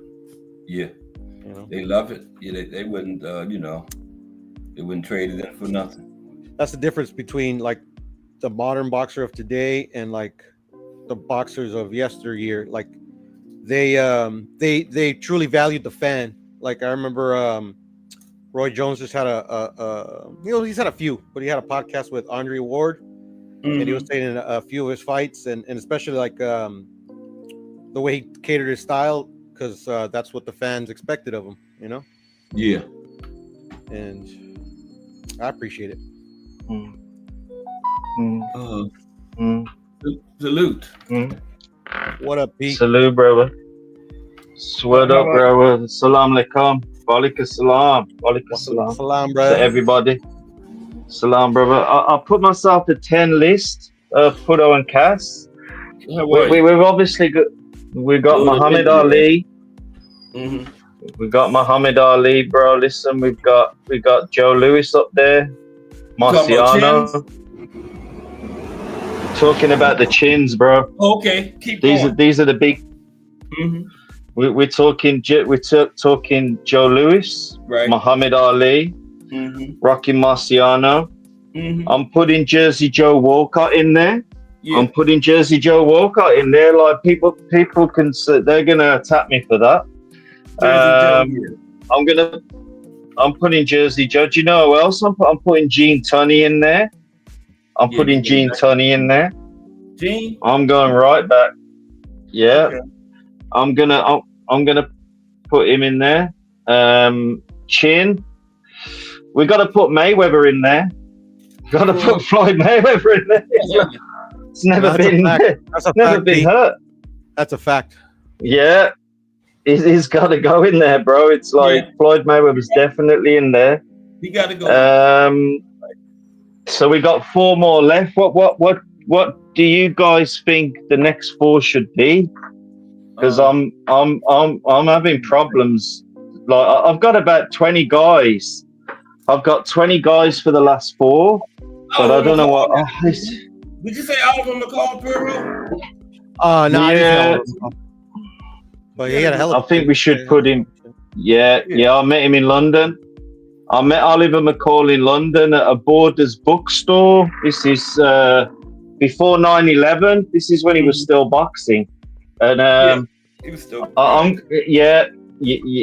McCall goes in there for the fact that he was training with Mike Tyson. So he's number 7. We've got Oliver McCall. There's another 3. This is impossible. This impossible. I'm just saying, this is really hand in hand, About, can we put? Jeez, this is really hard. I mean, I would like to make it, I guess, a bit easier, like maybe a fighter that's never been stopped in his career. That's rare. James Toney. James Toney.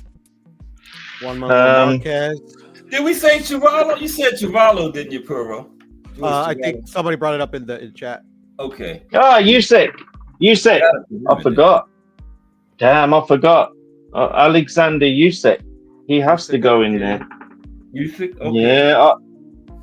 I think maybe as well, people don't realize that Bernard Hopkins had the second most he had the second most championship fights in history, which is over 400 rounds.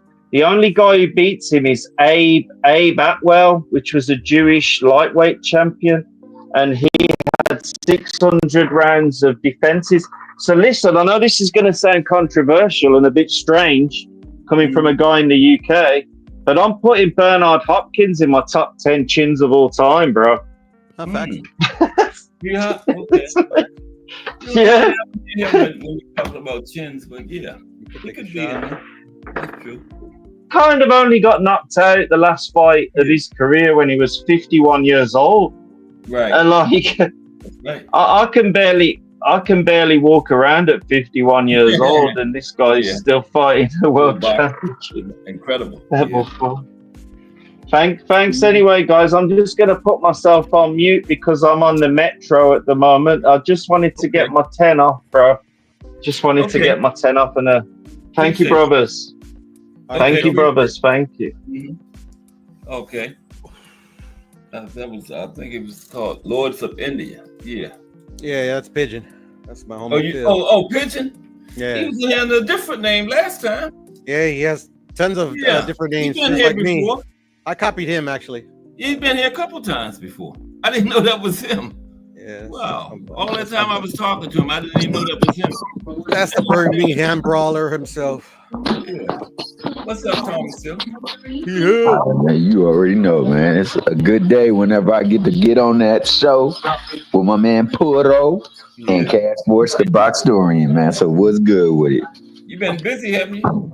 Man, beyond measure. I ain't been getting no sleep neither. Plenty of sleep when you're dead, bruh. Man, you ain't never lied about that. So I gotta look at it from that. Death, bruh. Yeah. You ain't never lied, dog. I guess that's why I try to stay awake. What was happening this past weekend? It wasn't too much going on, was it?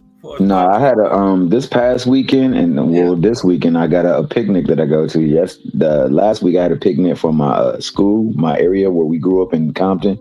It's called the Roots of Tibby or Della B. Tibby Elementary. All of us. It's surrounded like 8 different neighborhoods. And in the 8 different neighborhoods, 4 different rival gangs.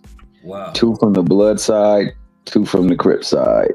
And, a bunch of us get together at the picnic because that one school, united us all.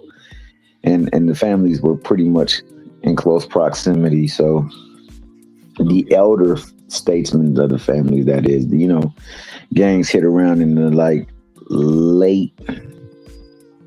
Well, it was earlier, but it was a different reason when gangs started.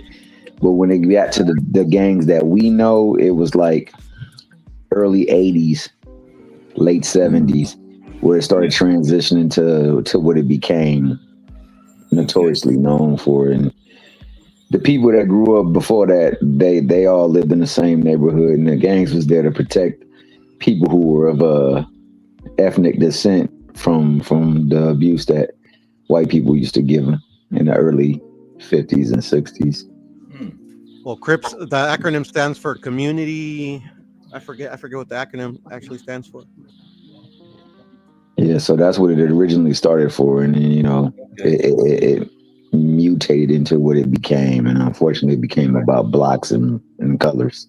Crack, bruh. That's what it was. Man.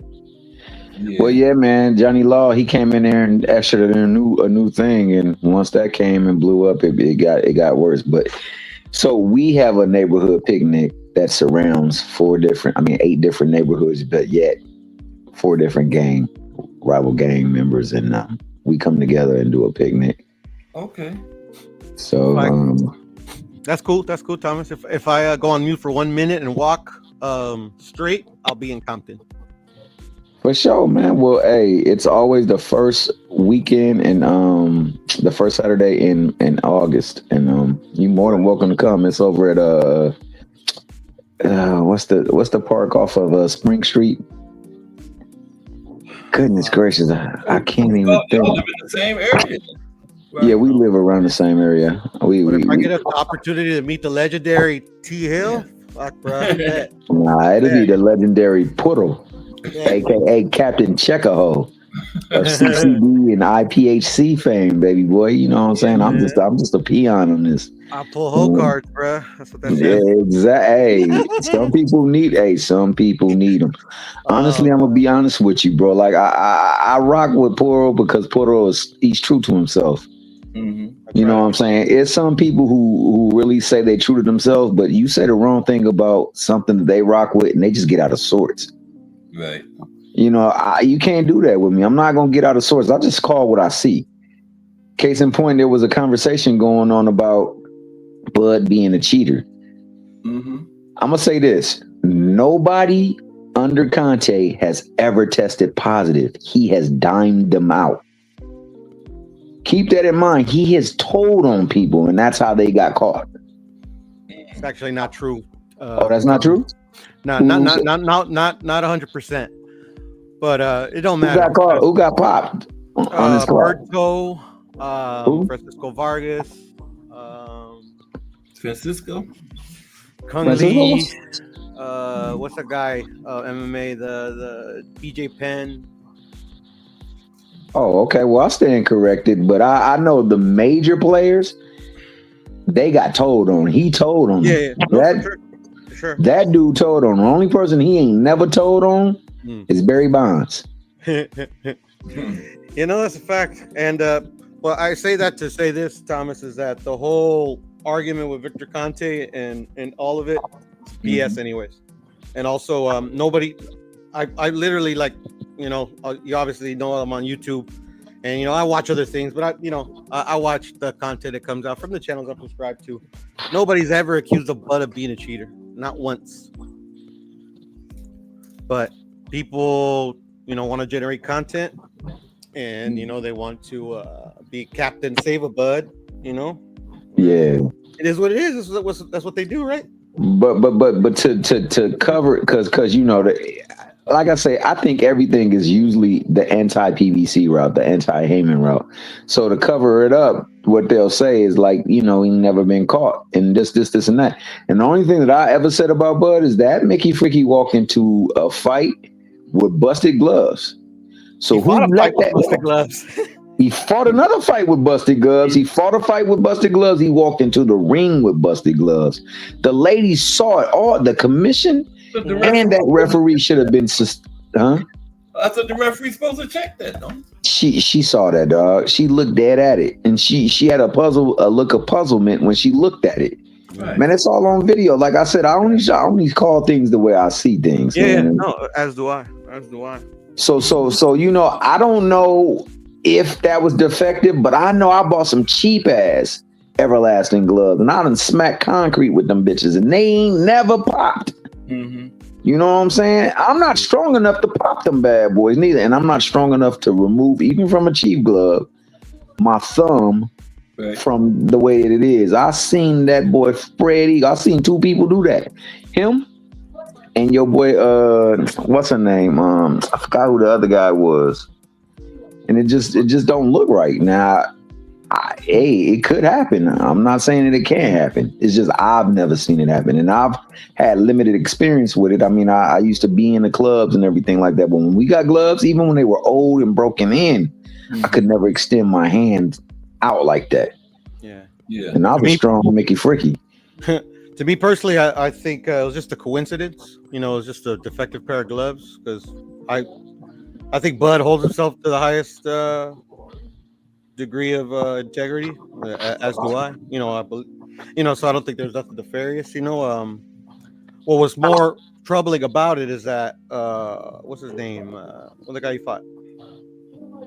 You talking about Avenesian? Avenesian filed. You know, he went through all the appropriate channels. You know, he went up to the commission. You know, filed a formal complaint, and nothing came of it. That's what's more troubling to me. Yeah, and I think that's where he has to take it towards the commission, because the commission and subsequently that ref saw them gloves going into the ring. Yeah, and they didn't even have them like change. Like, remember Tyson Fury, in one of his fights, one of the referees didn't like one of the gloves he had on, and they literally made Tyson Fury, before the fight started, change the gloves. They didn't even make Bud change the gloves. Yeah, and that's why, going back to, remember that one time, Kaz, when you first had your show, and we were up there talking, me, you, and B for the win. We were talking. I said, like, they need to go back to gloving up in the ring. They need to go back to selecting the things, having the commission keep the gloves, and then they glove up in the ring. They need to go back to doing that. It's all for show, though, T Hill. Because at the end of the day, what truly was never going to happen, you know. But you know, they've tried in the past, and shout out to Stitch for actually, like, you know, lately he's been, you know, kind of pushing it. Is that they need to educate not just the fan, but the boxers on what gloves are for, what wraps are for, because they're nothing but to protect your hands, nothing more, nothing less. Yeah, I think something should be done about the referee, though, because that's their job to see that, right? And the referee did her job in that particular instance. She took it to the I guess the commissioner, the officers that were there, and they looked like puzzled, and I don't know, it was just it was a shit show. It was weird. It was weird. Yeah, all the way around. Yeah. That's crazy. Yeah. But I don't think Bud did anything. No, probably didn't. It's the other people that their job is to prevent that from happening, though. You know, as I believe Margarito didn't do anything nefarious either. Like, literally, like, if people would just educate themselves, there's only one time in modern boxing history that is that a fighter was caught in a fight using tampered gloves, and that was Louis Resto. No other fighter. Oh ever. Yeah, I remember that. Yeah. That guy, he busted that guy up pretty bad too. He did, and it didn't add to his power because he even knocked him out. That's like goes to education as well. Like, literally, it's to protect your hands. Like, literally, obviously, like, it's against the rules, and it's like it's excuse my language, a piece of shit thing to do that him and Panama Lewis did. I know. But at the end of the day, it added no power to Louis Resto's punches. Like, Billy Collins did get his, you know, he did get beat down pretty good in there. Yeah. But at the end of the day, added no power, you know, and he went to jail for it, you know. But that's what I'm saying, you know, education is key, you know, knowledge is power, as they say. Yeah, that's right. Knowledge is power. Yes, the only time I heard of it too. Yeah, but the fans, they don't care. I'm subscribed to the WBC YouTube channel. I don't know, maybe the last 3 months they came out with like videos because they actually assigned some some people in the boxing business, some boxers, and some actual doctors to see if there's any advantage or disadvantage for stacking. Yeah. And literally, they had the results of their findings on a video like maybe a month or so ago. I think I went to go check it out like last week. It has literally 13 views. So people don't care. People just want to presume that they care. They want to what is it, like, just yell like they're like they're actually like I just want it to be fair. Yeah, okay. Like you said, for content creators to get views and stuff. That's cool. They do. And some of them use stuff to try to verify their points and their stances. But the bottom line is, man, stuff looks suspicious. I'm gonna say it looks suspicious. No. Like my man said up on the movie. It's just man, it's making me want to think a lot, dog. Oh man, suspicious, Holmes. Yeah, that right there. But I mean, for me though, I've been busy. So it was the picnic. It was a baby shower the next day, and then we had a catering the Thursday at that. So had to prepare food for several events, and then the Thursday catering was a huge undertaking for over 150 people, and they wanted braised beef short ribs. Yum.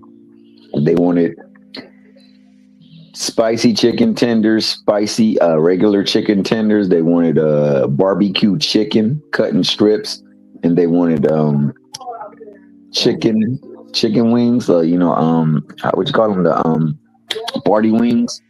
They wanted lemon pepper and teriyaki, and then that was just for the meat. Then they wanted potato salad. They wanted macaroni and cheese. They wanted this African rice called jollof rice, and then they wanted what was the other thing? I can't remember the other thing that we made. And then we had to do salads as well too, and then do cake pops, cupcakes, lemon bars, and do a candy display. It was ridiculous, man. They wanted the cake and they wanted to eat it too, bruh. You know how people are, man. You already know how people are, man. They always want their cake and eat it too. Yeah. What y'all got on Nick Ball and Sam Goodman and Raymond Ford and Nova? That is a nice card. Raymond Ford Nova is a damn good fight. Yeah, that's a good matchmaking. Yeah, it's a damn good fight. I think that we'll really get to see if Nova is truly had just a couple of bad outings, or if he's fastly becoming that journeyman that will be getting booked, because he's a good look for a young fighter to come up against Ray Ford. We get to see if he's truly the goods. Like if he's the goods like he says he is, then he should handle him, given his last two performances. But I like the talent that Nova has. It's just the application of it sometimes is lacking for him. As far as Nick Ball, man, Nick Ball is pure entertainment. You're about to get cooked. And Goodman. He said he about to get cooked. Yeah, I got Goodman in that fight. I got Goodman. You got Goodman? Okay. I got Goodman. You like beating the ever living crap out of him. Yeah, Goodman is tough, bro. Goodman. Goodman is tough. Has he had a fight at 130 yet? Who? The second Ford. This is the second one, right? This would be his second, I believe. Second. Okay, I thought so. Yeah. Yeah. Okay. He needs to run it back with Vasquez, bro. That's what he needs to do. Yeah. This was a good fight, though, him and Nova.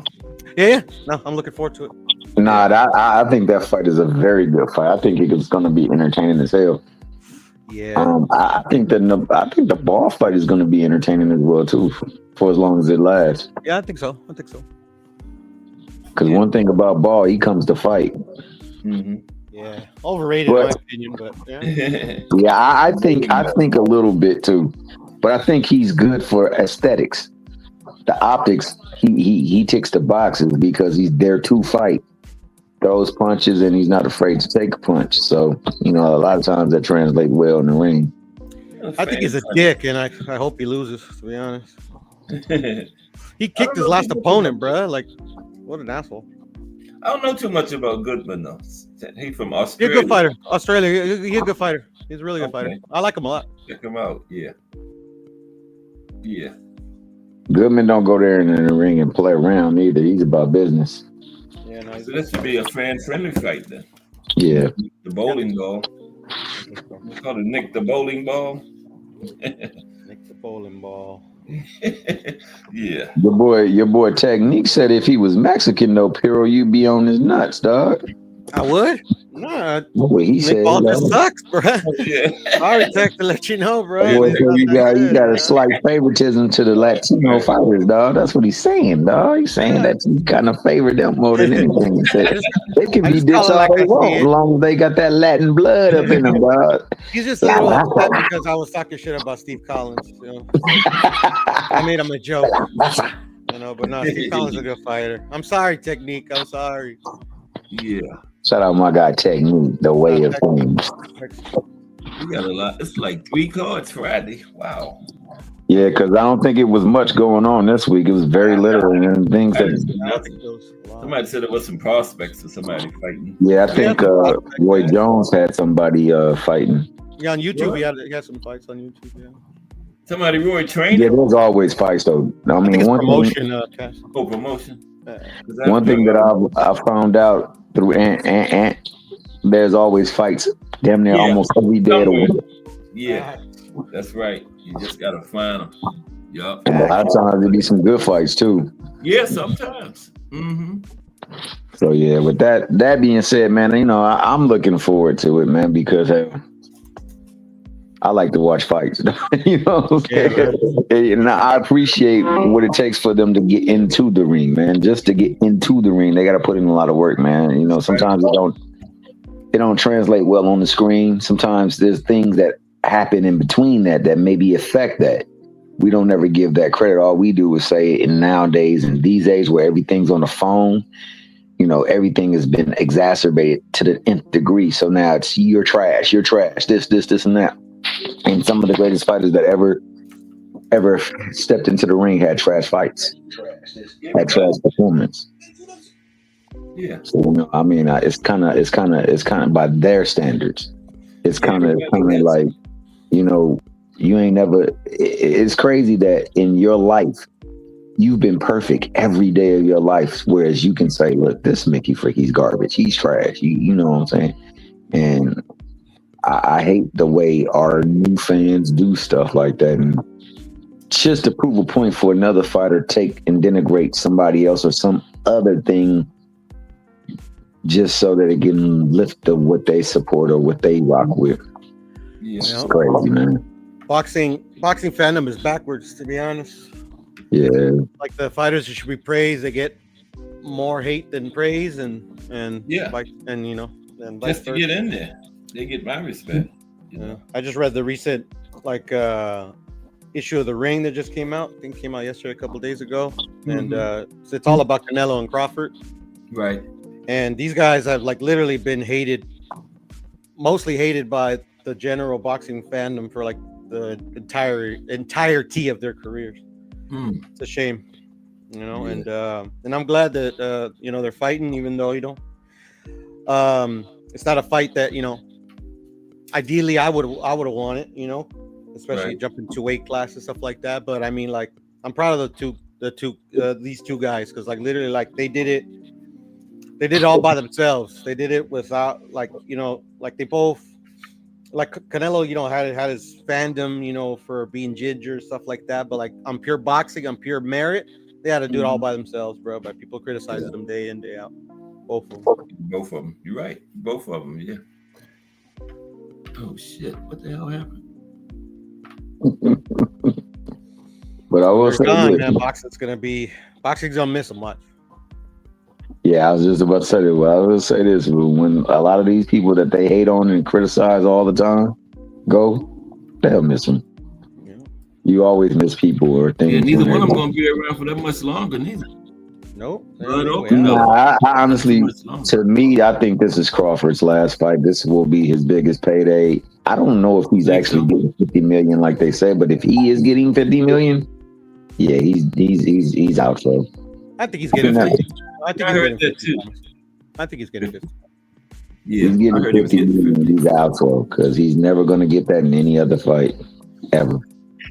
Nope. And to be honest, it's like the last great super fight that can be made in the immediate future.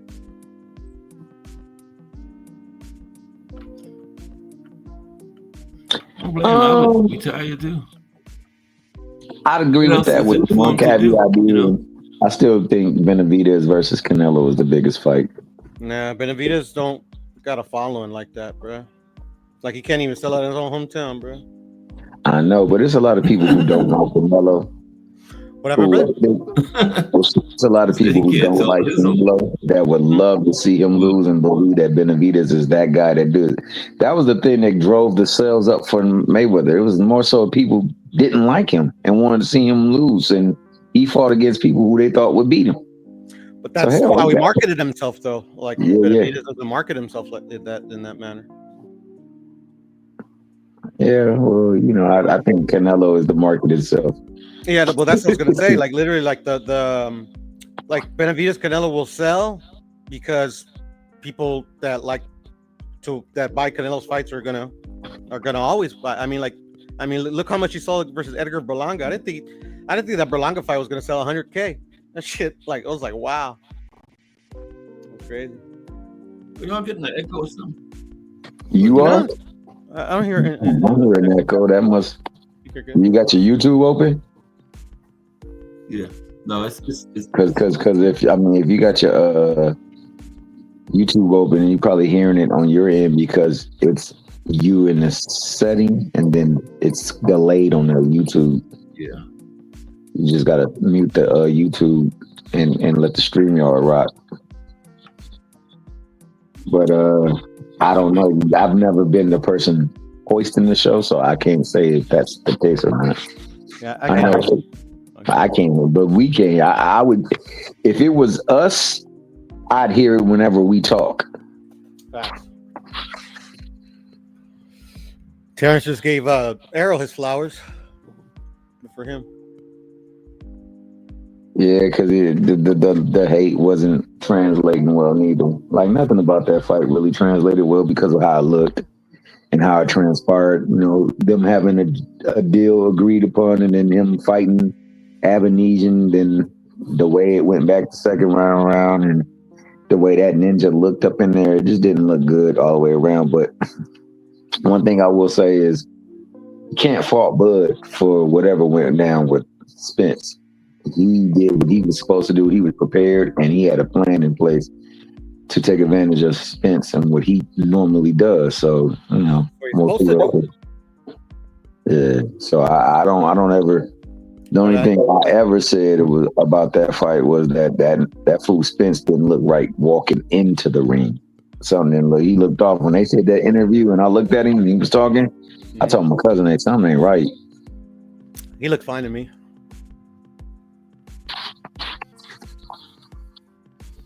But I agree with what Terrence said yesterday or today. You know, Errol Spence, 10 out of 10, bro.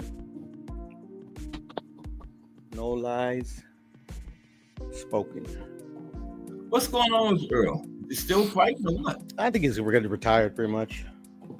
I think he's done. What's going on was what we saw in that ring, dog. I don't think they clearing his ass to get back in that ring, dog. He probably ain't gonna wait, dog. I don't think he just decided to retire. He just hasn't said nothing. May as well, you know.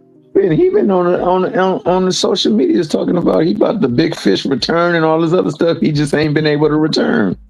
So either the big fish is up in he's either getting shamued or the Mickey Freaky you know, he ain't right. You know what I'm saying? I mean, the fighter I think always wants to come back, and to be honest, I'm like, I mean, like, what was he? I think his last fight was with Terrence, right? Right. So without seeing him in the ring, like, say he fights a tune-up, for lack of a better word, and he looks no worse for the wear. I mean, he's literally the best welterweight, but he can't make that weight no more. I don't think. Nah. Shit, he's the best 154-pounder, in my opinion. Yeah, but I mean, if he were to fight, it would have to be at a bigger weight. I think he was cutting way too much weight. for so long. You know, after a while, it gets tough especially the older you get. Virgil and Boots, the only one that I can see I'm giving them an issue. At 54?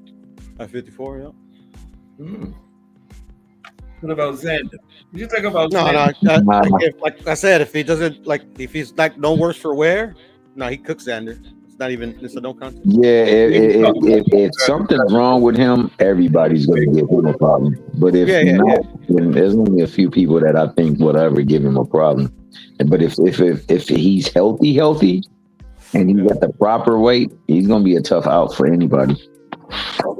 All that experience, I mean, like, you know, stylistically, there's not. I mean, like I said, I think Boots stylistically was the only one that poses problems.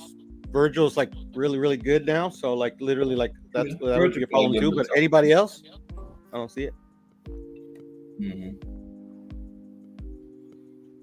I don't see it unless Mel's. That's another one. That's another one that I wish was fighting. Yeah. I wish Bud was fighting Mel, to be honest. Mel in the same boat Earl. Yep. I don't know about that. I think Earl's is more so neurological. I think that he showed some things that maybe got some people concerned, and they're not letting him back in that ring. I think he wants to get back in the ring now. The other one, I don't know if he just been mentally stable enough to go into the ring, given the stuff that he's had to deal with outside the ring. Yeah. I could be wrong in that regard, but it's like he's been dealing with stuff outside the ring that's been taxing him more so than his physical abilities. Both the brothers. Right. Both the brothers, exactly. That's both of them. But at least Maul's fighting, no? The thing about Maul that I think people don't really recognize or respect is the fact that he was a head case in the ring, and he still fought against a professional fighter and won the fight convincing. Yeah, because Maul's out talent he has got in spades, you know. It's just it's unproven, you know. Man, exactly. To be despondent but still able to handle the ring like that, that's a testament to his talent level. For sure, because he could have easily got sparked, man, just not being in the fight mentally. Mentally, right. Yeah. Not by Lamana, but yeah, I hear you. No, I was more so talking about Benavidez, not some Lamana. No, he'll beat the shit out of Benavidez, bro. This is last year. What since Benavidez had Mel Maul? No. Lamana, that was just a feel-good fight to get him back in. Yeah. Get everything to be lubed up, and worked out. I mean, 160 is wide open. I mean, like, shit, you know. It is. Big Charlo. He had that big Charlo in second place. Best jab in the game when it's on. Big Charlo? Yeah, man. Big Triple G Charlo. retired. Like, Big Charlo's, like, to me, the best jab in boxing. And I've always thought that Big Charlo was the more talented of the two fighters. I just thought that your boy had the more laser focus out of the two. I won't say laser focus, but the more focus out of the two. He could come back and take over 160 right now. He also had the opportunities, though, too, T. Hill, because, like, Oscar robbed us of the Munguia Maul fight. Triple G robbed us of the Triple G Maul fight. You know, Maul robbed himself of the Canelo Maul fight back when they were both at 160, but it is what it is. Hey, Porto, I heard that your boy Triple G is coming back. Is that true? I hear things, but yeah, he probably sees 160. I'm like, I could beat these fucking crappy boxers. That's wild, bro. He ain't been boxing in a minute. Yeah. But I'm pretty sure he sees the opportunity to come back and get another belt, though. For sure. Mediocre 160. The only one right there that's truly on his game is Adames.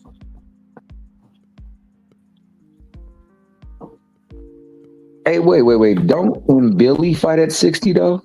Oh, no, he fights at 168. He's actually going to be on the Canelo undercard, which is dope. Oh, okay, bet. Yeah, because this sets up that down the line, the Mbili Canelo fight. which is a fight that I've been wanting for a while. Yeah, I would love to see that fight. I mean, like I said, for Canelo, he really, to me, don't need to fight anybody. He's fought in pretty much the who's who of fights. I know there's some fights that he did not fight. The only fight I would really love to see him really fight is the Benavidez fight. But other than that, man, you know, I would love to see that Billy fight. That would be an entertaining fight for sure. Yep. I know. Definitely. That's one of the fights I want to see. And then the only fight I want to see for Canelo before he retires is the Bivol rematch, which is going to happen. Is it okay. If he beats Crawford, that's going to be the next fight. Yeah, he's gonna fight him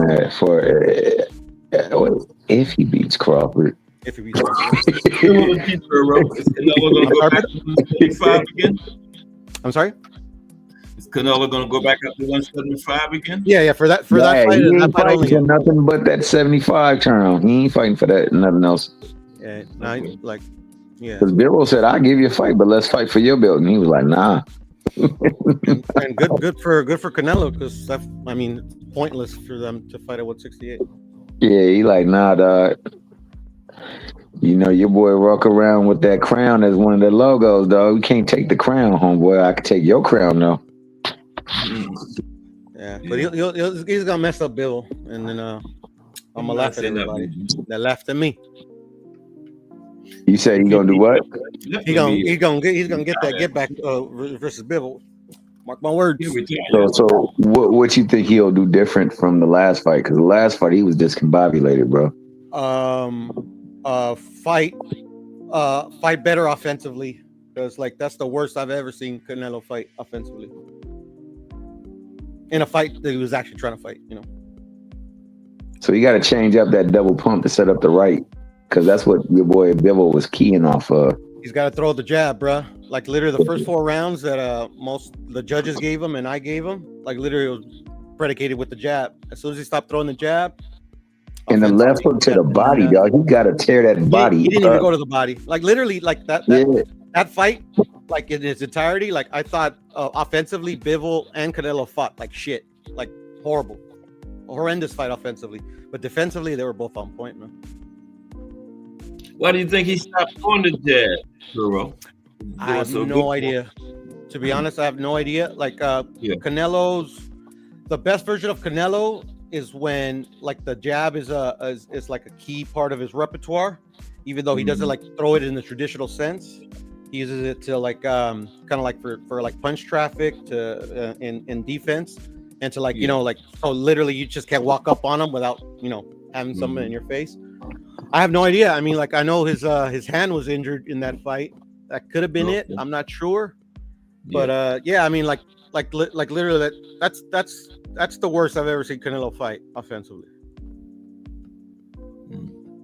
It's just like literally, and then he gassed out like mad. It's just for whatever the reason was, no excuses. Like he lost. But yeah, man, Bivol, come out and play. Yeah. And I hope he fights better beef. I would love to see that fight as well. Who, Canelo Bellareev? Yeah. I don't know if that fight ever happens, man. I know that Better Beef was really contemplating boxing up, because he don't really particularly care for it. And he'd rather just spend his time with his family up in the mountains, man. I mean, that came out of his mouth. And given that they're making him wait an extra long time for this rematch or this trilogy fight with Bivol, I think that fight don't happen. I think that'd be his last fight, and then he up out of there. I thought that was wrong, because he gave Bivol an immediate rematch. He should have did the trilogy. He should have been immediate. Yeah, it's not his call though. I don't think. Nah, they vibe into your boy's turkey sauce. Yeah, it's turkey. Actually, you can blame Canelo, to be honest. No, seriously, I'm not even joking. Because that, to me, that's because like literally, if when the whole idea of like Bud and Canelo was like just like was even thrown out there, like Canelo didn't want that fight. Like he kept saying like, yeah, no, it's just it's like You know, it's bringing up a guy up. It's like it's a lose-lose for me. But I think that what got that fight over the line is they promised him Bill. Mm-hmm. He's done it in the past. Well, I mean, with him doing business with Turkey, there's a possibility that fight happens. I mean, just listen to Bivol's manager. Turkey, as soon as Canelo signed, is like, after the Crawford fight, Bivol's a possibility. You know, and then the manager comes out because the manager when they were first, when Bivol didn't fight that whole year after he fought Canelo, like literally, like they were trying to make that rematch happen, but like you said, T Hill, they're like 168. Canelo's like, nah, I want you at 175 at your best, and they couldn't make music, but the manager came out and said a bunch of times it was more monetarily, because Bivol wanted to get paid more, which makes sense. And also it was telling that he said that like he has to get paid more because that fight is super risky, because like Canelo's that good. But now he's like, we're in talks with Canelo to see if maybe we can fight in the future. So I mean, I think that fight's, watch, you're gonna see I believe it happens. If Canelo beats Bud, because like me personally, like to say, where I come from, no quiero cantar victoria. I don't want to count my chickens before they hatch. If Canelo beats Bud, that's gonna be the next fight. So let me also add this to your segment. Say again, I think Canelo will win it. What happens if Bud wins it? He retires? Bud is retiring, win or lose. I mean, Canelo. No, I think they run it back. Okay. And then they both retire, probably. Okay. Yeah. I think Canelo will win it. Only they well, in order for Bud to win, bro, I mean, he's gonna have to do what Bivol did times 2. He's gonna make it, because I can't see him knocking Canelo out. I have not seen Canelo get to the canvas not once, and he's taking bombs. He's not gonna knock Canelo out. I think he goes 12, but Bud could rob Canelo. Man, it would be tough to rob him, man, because everybody wants Bud to win. Everybody does. And you got. Honestly, I'm gonna ask you this honestly. I know I've asked you this before, but I want your honest opinion, man. What was the score for Bivol Canelo? What was my score? Yeah, your score. Well, when I first saw the fight, I had it 8-4 Bivol, but then like on my second, third rewatches, I agree with the judges 7-5. I thought it was a wider margin for Bivol. I thought it was at least 8-4 or 9-3.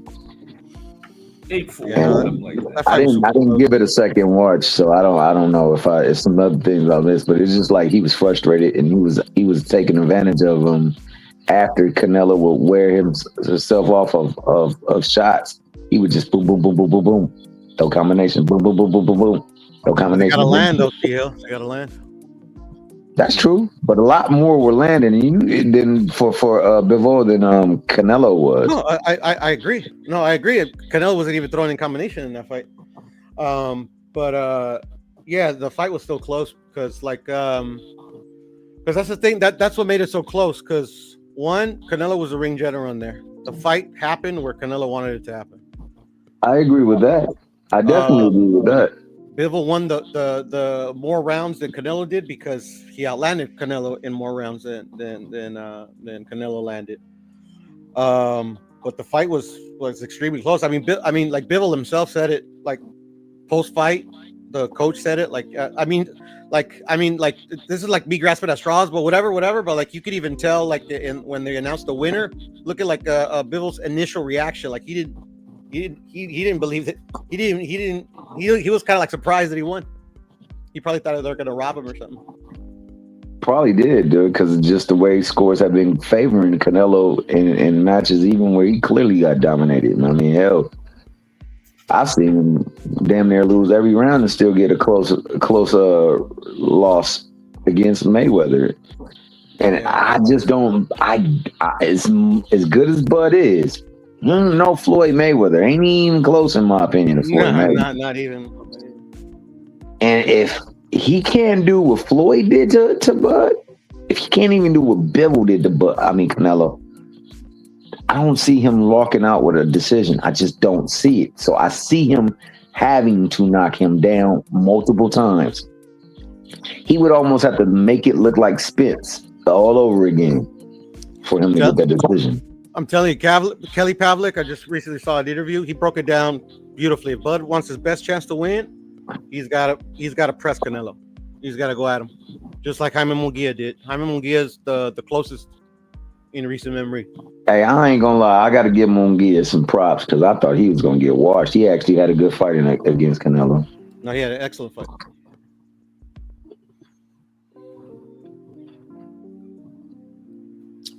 Yeah, man. But if Bud tries to pull a Mel or a Bivol, he's gonna get beat up and stopped. He needs to be Bud, and I think he'll make it tough. And I think that for this fight in particular, Canelo's gonna be the Canelo that was in the ring with Mel. I think he's gonna be in that shape, Canelo. Yeah, and I also think he's gonna go back to his 160 version of Canelo. Yeah. I agree. I don't think it's going to be easy for Bud, man. I just don't. I don't think it's going to be easy for Canelo either, but, I don't believe it's going to be easy for Canelo because Canelo is going against somebody who's naturally, I believe is naturally a left-hander, and he's putting his power in hand as a jab. So, if he can effectively use that jab and create some angles, he can take advantage of Canelo's exuberance too on punches. But it's gonna be tough. It's gonna be tough. We're gonna see though. That's all I gotta say.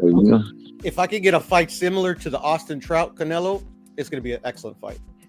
Oh, for sure. And it's gonna be close. For sure. And that is true. I will say that. What up, Ant? What's going on, gents? Chilling, bro. The man, the myth, the legend himself. Yeah, man.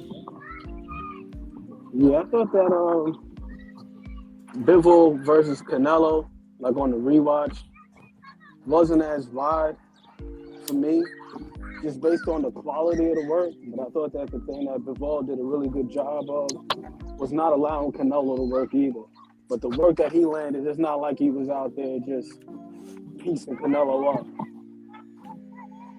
There was a whole lot of volume in that fight, a whole lot. Like, there were rounds where Bivol was throwing over 70 punches in a round, and Canelo was doing a really good job of defending. But it was effective in the sense that it kept Canelo defensive, and Canelo wasn't able to go on the offensive. So I felt like he was controlling things. And that's where Bivol won the fight for me, mainly through control, not through efficient offense or anything like that. I also thought it was a horrendous game plan, by the way. I don't think it was that bad of a game plan because I seen what he was doing. He was just looking to take advantage of Canelo's footwork. We talked about this before. Like, Canelo, just by virtue of his footwork, it allows him to load up the left hook, back the front style, like the great Joe Frazier. And it's not bad footwork by any means. It's something that, there's a window when the base is broken, when the feet come together, and if you time them, you can just disrupt his progress. And I thought that Bivol did a great job of doing that, even when he was just using his lead hand to post him in jouts, just to keep Canelo from being able to load up and get too many big shots off. Jaime Munguia gave him a good fight. When I went back and rewatched the fight that he had with John Ryder, that fight was a lot closer than I had remembered it being. I remember the night of, it was somewhat of a challenge for Canelo, but when I rewatched it, there was one thing that stood out. And I think that Kelly Pavlik is on to something as well, because I saw that video where he was talking about staying in Canelo's ass early on. The whole entire fight. I think that John Ryder was able to take a lot out of Canelo just by staying up in him and being real close to him, muscling him. Canelo is not a bad inside fighter. Like, he's able to throw short, compact shots, but the one thing is, just by virtue of him operating damn near exclusively out of the high guard, it does leave the opportunities there for him to be like framed and controlled and to just have his guard just like momentarily manipulated. And then if you can get your shots off and then get the hell up out of there by the time he returns fire, just by angling out, he can be a little bit susceptible to that. But the thing is that's a game plan that requires a certain degree of confidence to be able to pull off. You know what I mean? I don't think that's why you've seen too many guys take that approach with Canelo, because so leery about his power and his left hook. It's like, why the hell would you put yourself in there? But the safest place to be in a hurricane is in the center, right? In the eye of the storm. Yeah, that's where it's the calmest. So if you can step inside the power, smother him a little bit, take advantage of his high guard, land some shots. But once again, this is going to require Bud to do something that we haven't seen him do with any type of consistency. Now, we do know that he's got somewhat of a wrestling background. We do know that the guy is fairly strong physically. We've seen what he did with Jeff Horn when he made his entree to 147. Jeff Horn bullied the crap out of Manny Pacquiao, albeit a small Manny Pacquiao. But Terrence Crawford was able to muscle him throughout the fight. Also took advantage of Errol Spence physically, which is something that wasn't anticipated.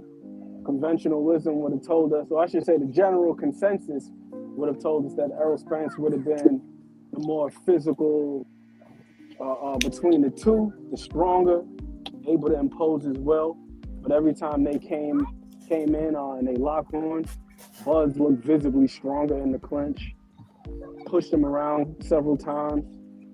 So I think that's what he's going to have to do to Canelo to take something out of Canelo.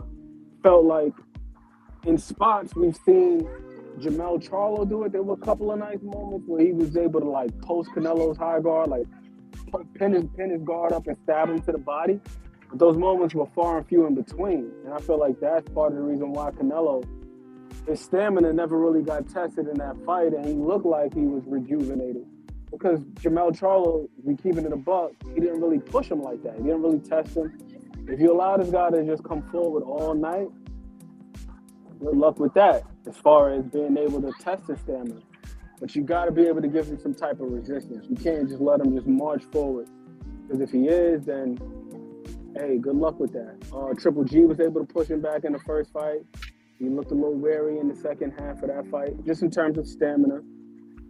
But again, you got to be able to give that guy some resistance. So I'm with you, Kyoto. I think if Bud, if he wants to maximize his chances at winning, you got to push this guy back early on, make him use his legs, make him expend more energy than he wants to, and then you try to beat him up down the stretch. Then you take advantage of him, start using angles and all that other stuff. But just operating like Skull and just trying to evade him on the outside and just box on the retreat the whole fight, that shit is not going to work. It's only a matter of time before you start burning the candle at both ends. Yeah. The only trouble with that is it gives Terrence the best chance to win, but it also, in my opinion, increases his odds of getting knocked out.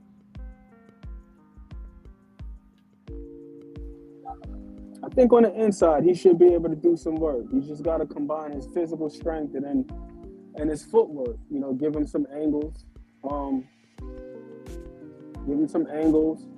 He's definitely going to have to take some chances as far as being able to hurt Canelo. I wouldn't focus primarily on the chin. One thing that I do like about Terrence Crawford is he's pretty good at countering to the body. And one thing about Canelo Alvarez is Canelo, for whatever reason over the years, I don't know if it's his knees or I don't think it's just mainly his opponents, but there's been somewhat of a attenuation of creativity from him. We've seen it start to taper off a little bit, and he's become pretty reliable on certain setups. Now, it works generally because most guys are so afraid of him. The guy just has a hell of a presence. Like, there are very few fighters that have presence like Canelo has. Like, when he's in the ring, he looks like the boss, you know what I mean? Like, this dude just looks like the guy, and it seems like the opponents, they sense it and they feel it too. similar to Jamel Charlo. You know, prior to getting in there, it sounded like one thing, then you get in there with him and it's another thing. So I think that Bud is going to have to look to take chances to the body, but mainly when you see him setting up certain things. Like, for example, his right hand, he sets it up more often than not the same way every single time. When he shoots his left hook, whether it's to the body or the head, he can get pretty wide with his rear hand, like with the positioning. He can leave himself open. I thought that William Skull, in spots, he actually did a pretty good job of countering Canelo. Like, Canelo will go to his body, catch her on the elbow, come over the top. Now, even that is a risky proposition because we've seen what he's done to guys with their guards, like Callum Smith. Dude had a damn contusion, like he had a grapefruit embedded in his arm by the time the fight was over, catching all those shots on the arm. So that in itself is risky because you can get worn down like that. But you can't just sit there and allow the guy to just punch on your arms. When he goes for those moves, fill that space with a punch. Fill it with a punch. Come back with something. And then just give him just a tad bit of pause. Just give him some resistance. But I think the best chances at hurting him is to try to punch in between and not turn it into a your turn, my turn type of affair, because Canelo, despite the wear and tear, despite the mileage, the guy still has really good head movement. He's got one of the best active guards in all of boxing. You know what I'm saying? And he's got pretty good vision himself. He's got pretty good eyes. So in order to catch him with something that could actually stun him, you got to punch in between. I thought that Triple G caught him with a really nice shot, buzzed him in the 10th round of the rematch. And he's got a hell of a poker face too, Canelo, because you can see his legs get a little wobbly, but never panic, never loses. It's cool. He's just a lot to deal with, bro. Canelo's just a lot to deal with. Yeah, but what happened right after that? Because I agree, that's the only time I've ever seen Canelo hurt in a fight, other than like Jose Cotto. Like literally, panic, like man. He didn't panic. He didn't, and I think Triple G threw like a 8-punch combination, and none of them landed, bro. And he was really hurt. Yeah, he was really hurt, and that's what I'm saying. Like, he just didn't panic. He didn't. Man, that guy's just a lot to deal with, bro. Canelo's fantastic. But with that being said, there are just things that he does, certain tendencies, certain habits that he has, that they can be exploited. But the thing is, mentally, that's the other part of it that's gonna play a huge role in this fight. Mentally, can Bud go in that ring and just look at this dude like he's just another man? You better. That is the biggest challenge, it seems like, with a Canelo fight. It's not the skill set and everything else, because he's got damn good skills, but can you just look at this man like he's just another man? If you look at the guys who gave him good fights, those are the ones who fought him back. Everybody else, they get into this space where they're almost like in a malaise. You know, my man Berlanga, he was talking big stuff, got hit with that one shot, and then after that, it didn't really seem like he was trying to win the fight. Like, he was just happy to survive. I also thought Canelo carried him as well. Yeah, I thought Canelo carried him, but I also felt like, you know, Berlanga's a very tough guy too. No, yeah, I don't big think as all hell. I think he came in at 200 pounds, something like that. Yeah. He was like a damn Mack truck in that fight. But he's a tough guy, though. Like, we've seen it on display versus Shiraz. Like, I believe that if the ref didn't stop the fight, that dude was gonna have to get just like knocked out cold. That's one thing about him. Is like, he's a very tough guy. Big guy. That's a tough proposition for Bud, man. That's why I'm just hoping for a good fight. Likewise. That's it, man. I'm hoping for a good fight as well. But, you know, with his intelligence, I do feel like he's the superior athlete. Of course, there's a question that all of us have is what happens when he takes a good shot. Because I feel like one of the best things that could happen for him is that he gets hit with a really good shot from Canelo. And it's not a extinction level event. It's not Armageddon in there. It's something that he could take. And I'm not saying that he should just go in there and just look to just exchange. But he's like, okay, that's what that is. And then he finds a way to navigate it.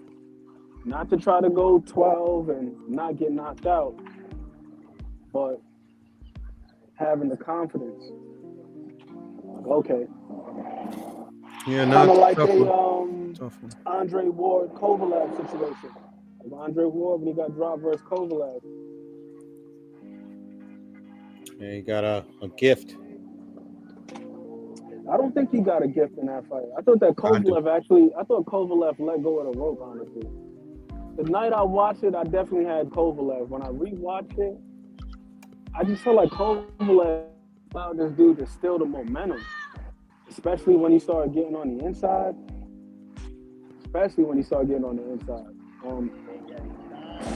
Like he had that one big moment and you could just see the fight gradually slip away. And then in the rematch, it was more of how the second half of the first fight went. I don't. I'll go to my grave. Kovalev got robbed in that fight. I mean, like, I thought Andre Ward showed like exceptional grit and determination just to even not like completely go south in that fight. But Kovalev won that fight. No, I had Kovalev the night of. The night of, I had Kovalev for sure. Especially just being caught up in the moment and the emotion of everything. But then when I rewatched it, I'm just like, damn, like Kovalev just let go of the rope. I felt the same way about what the hell is that fight? Ramos and Lubin.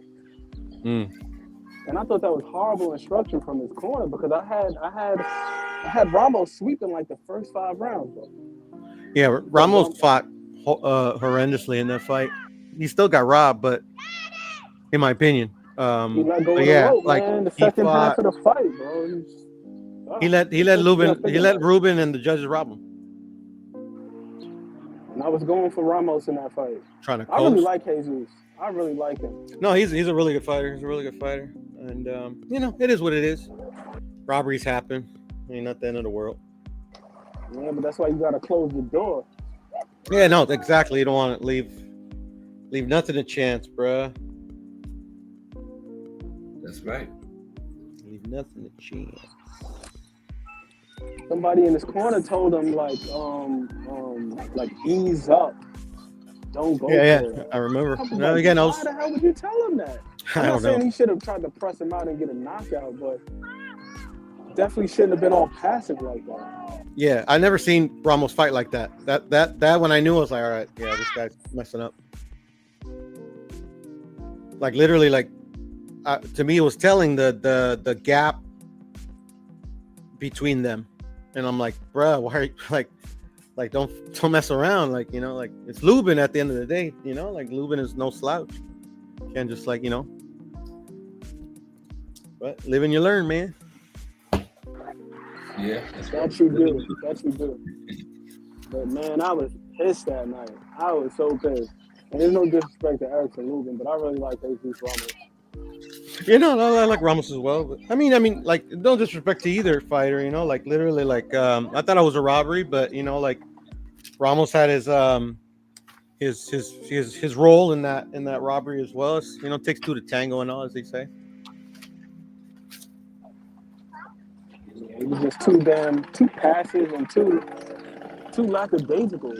Thought he probably was thinking like you, Ant. He's like, oh man, I won the first 5 rounds easy. Yeah, I'm up big. And then also the instruction that he got from the corner. The guys were telling him basically to ease up. When I heard that, I was like, why would you tell him that? Right. It's crazy. Yeah, but man. I understand where you're coming from too, because they might have been looking at it the same way. Like Lubin is no slouch. You want to be careful. You don't want to get ran into a shot. Yeah. He has the guy power. Definitely has respectable power for sure. Yeah. They don't call the man the Hammer for no reason. Facts. But I do. Unless you're feel Mel like, or Fundura. Yeah. That was a joke. I do feel like he was assertive, but he was also intelligent in the first half of that fight too. It's not like Jesus was out there being reckless like he. Yeah. Well, I mean, he's never been a reckless fighter though, and either, you know, he's always been intelligent pressure. You know. I like when he starts using his feet, man. That guy has like super underrated footwork to me. Yeah. Factual facts. Yeah, his whole family is fighters and shit. His uncle beat Barrios, in my opinion. He came close, but he got the two knockdowns early on. I know. I thought he did enough. He had a really big round. I think Barrios another situation where he left the door open for him. You got a guy like Abel Ramos and I'm gonna tell you why. I mean, he dropped him twice early on. I think he should have just stayed aggressive, man. Stayed aggressive. Abel Ramos is not the guy that you could just let linger like that. The dude, Facts. That dude got power too. Facts. I always think about that Jack Dempsey quote when he says, the longer you're in the fight, the longer you're exposed to the danger. Exactly. So you got to take care of the guy. You dropped him twice. I'm not saying you go balls to the wall, but you keep applying pressure. And Barrios, he does what Barrios does. Like him, what's my man's name? Tony Harrison. He's another one. Where does he establish a lead and then just fall asleep behind him? Right? Yeah. Facts. You see, it almost happened a couple weeks ago versus dude Perez, I believe. Oh, yeah, because he came back, right? Yeah, the guy came back, dropped him in the ninth, almost knocked him out. Yeah, he's punch resistance, not really his nom de plume, Harrison. But it's been that way though. Not just with the punch resistance, but all of his losses, same way. Ninth round comes, the guy, his USB cord just gets unplugged. Happened versus Willie Monroe. Happened versus Jared Hurd. Mel. He got stopped in the ninth by Tenzu. I don't know what it is about the ninth round. Yeah, but he wasn't the same fighter anymore in that Zoo fight. Yeah, but it's the ninth round though. There's something about that ninth I hear round. you. It's like a bad omen for him. It is. Yeah, and I didn't think Mel lost the first one versus him. Close fight, but I thought Mel did enough. I actually thought that Mel did better in the first one than he did in the second one. I agree. Of course, he had the big moment in the second one. Yeah, for sure. That's another thing about him too. To me, the Brian Castano fight is really no different than the Canelo fight. The first one, like Mel was just the whole night trying to box on the retreat, languishing on the ropes. Mel gave him too much respect. He gave him too much respect. I had Brian Castano winning the first fight. I had it a draw. I had Castano winning because I just didn't feel like Mel did enough. I thought didn't do enough offensively. I think he did plenty offensively. It's just like it's kind of like Jesus Ramos, bro. It's just like literally like you're better than this dude, bro. Like get him out of there already. The rematch, second fight, man, that was great. Yeah, the rematch. He was cooking with grease in the rematch. Yeah, man. I was here. I was across the street from my dad's house watching it at the Home Depot Center, or it's not the Home Depot Center no more. I forgot what they call it now. Dignity Health. I called around too, Ant. I won a bunch of money. Scooping up. Yeah, man. Round 10, bruh. So it's looking like it's official. Boots is gonna be fighting for the WBA title eliminator versus the dude Usman Lima. Never heard of him, but I know that was like a name floated around, which is cool. I mean, he's moving up in weight. He's moving up in weight. I watched him. He's ranked pretty high for what it's worth. I think he's like. Is he similar to Virgil? Nah, hell no. Right. Virgil's way better than him. And you should have got somebody similar to Virgil. Huh? Virgil's way better. Yeah, but not better, just similar fighting style. Because I do believe that's nowhere near similar setup, either. You know, I think he fights Virgil next. Yeah, they were talking about these guys being in agreement to fight the top of 2026. I hope so, man, because we've I been would waiting not for be that shit to opposed to welter, that. bruh. I'm going back and forth on that fight because I like Virgil. I like Virgil too, and I think Virgil wins. I think it's so, man. Like, I think Virgil is slept on, bro. Yeah. No, I mean, I don't even think he slept on. It's just literally like other fighters get more of the props for whatever reason. But Virgil's lucky to be alive, to be honest. Yeah, with the whole Robdo situation. Like literally, like he literally died. I don't know if you knew that. I heard something was going on with him, with his kidneys and everything. But His the heart reason why I stopped. say Virgil Heart is stopped. slept on is because of That's death. That medically you're dead. the conversations that I've had on various platforms. And there's just this impression of Virgil that he's just like this brute guy. And I'm like, nah, like Virgil can box. Yep. Like this dude can box. And he's very technically sound too. Like there's not a punch. There's not a punch that he can't throw. With good form and precision. And he's also got understated footwork too. Underrated defense as well. Underrated defense. Yeah, I was talking about that the night of the Madrigal fight. Shout out to my man Just Do. I was over there in his channel and I was saying to people, I'm like, yo, a lot of those shots aren't even really landing. A lot of it looks like he's taking more damage than he actually is, just because he keeps his guard a little too damn close. That's the only thing about Virgil's defense that I think. Like, he could stand to probably extend his guard just a tad bit, because a lot of times when he's blocking shots, he gets a lot of glove burn. You can see it like right on his cheekbones and stuff. Gloves brushing up against the face.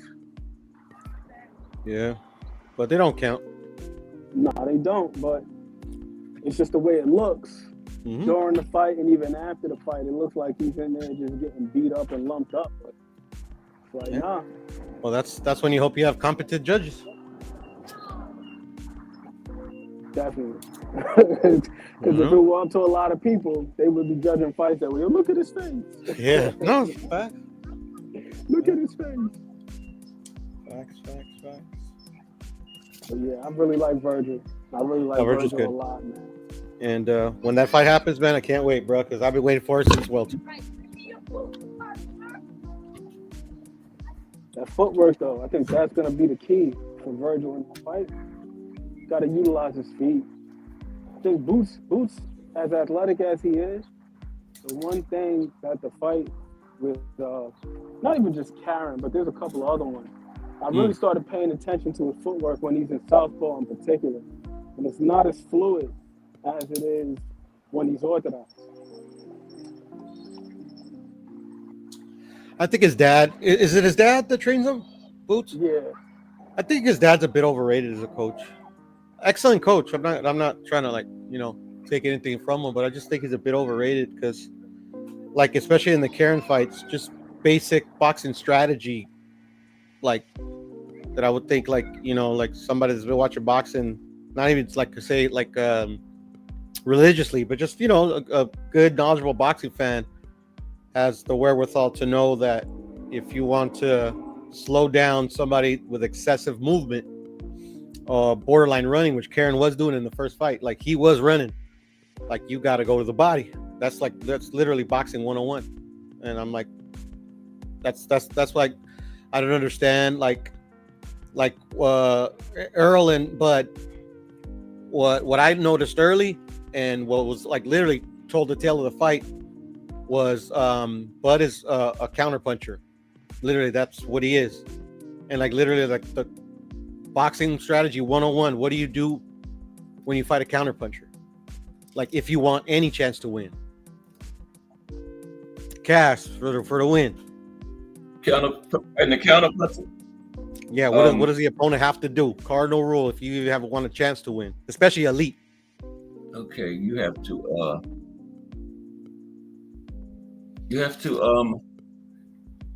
make him go first. Keep him from counter. Yeah, but how do you do that? It's like literally It's like literally what they teach you. You know, I mean, obviously you learn how to move first, but like literally feint. Right, feint. You have no chance against a counterpuncher if you do not feint. Errol did not feint, not once in that fight. He did in the first round, and that was his best round, and he went away from it. He just got impatient. But like literally, like I did hear what's his name, Derek James. Not one say like where are your feints? Like he's catching you because you're literally like he's like literally anticipating you coming in with, you know, because like you're not coming in with a feint, and like literally even if you do land, like his punch is already on the way. Yeah, firing butt naked shots, man. Exactly, butt naked shots. That's how what's his name. That's the first time I've ever heard somebody put it like that. That's how Devin. That's how you got to dress some things up sometimes. To your point, that's how Devin got clipped early on versus Ryan Garcia. Fired a jab. It was just like butt naked, and he timed him. I keep hearing these same talking points like, "Oh, well, he fought the wrong fight." Like, nah, he wasn't out there brawling with him. He shot his jab the way he always did. But to your point, they were waiting on that jab. Mm-hmm. All you have to do is just fire at the same time. That's how Errol got dropped in the 7th round. Yep, I remember. Errol came in for a big overhand left, didn't set it up. He landed it. He landed it and Bud just threw the uppercut at the same time. Because like literally that shot that he landed is that hand is supposed to be protecting you from anything that's coming back. You're throwing it, you know, you don't have a third hand.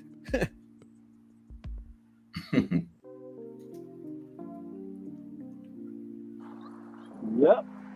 Well, that's just basic strategy to me. That's why I saying, like, you know, obviously like Bozianis, I believe is his name, is an excellent coach. He got his son to where he's at, but like it's just like I'm just like it's a noodle scratcher for me. I'm just like, really? In your biggest fight, or not for Karen and Boots, but for Earl in his biggest fight, like you forgot that one key tidbit. All right. The Karen fight though, man, the first one, it was so frustrating just seeing him just be just like negligent of range. Mm-hmm. He was selling out on so many shots from so far out. Like I couldn't cut off the ring to save his life. Yeah, but a lot of him not being able to cut off the ring with the punch selection from the range that he's throwing it from. Yeah, doing pirouettes. Yeah, that's what I'm saying. Spinning them I'm like, bro, like why the hell are you leaping off your feet right there to throw that hook? Just close the distance behind your jab. You got the longer reach, and then influence the guy where you want him to go, and then punch where he's going. But he's jumping, he's lunging in from way out yonder. I'm like, what the hell is he doing? Cost him in the second fight too. Yeah. Man, I rewatched that fight before the Stanionis fight. I thought Karen won. It was close. So I'm not thinking robbery. I just thought Karen did enough to pull it off. But a credit to Boots for making an adjustment. I believe. What was the round that he got dropped, Karen? I believe it was around 6. Oh yeah, like literally, like I thought Karen was like boxing him beautifully, like actually like giving him a boxing lesson and putting some hands on him. But Boots like literally like he didn't get frustrated or anything and just kept to his game plan and finally caught Karen. And that to me, like it changed the fight. Like literally started being more competitive. You know? Yeah, but then around round 7 though, that's when he started going back to the. Yeah, it's water. You got water in your head. Around round 7, he went right back to it though. But Karen was leery about the power though. He wasn't as I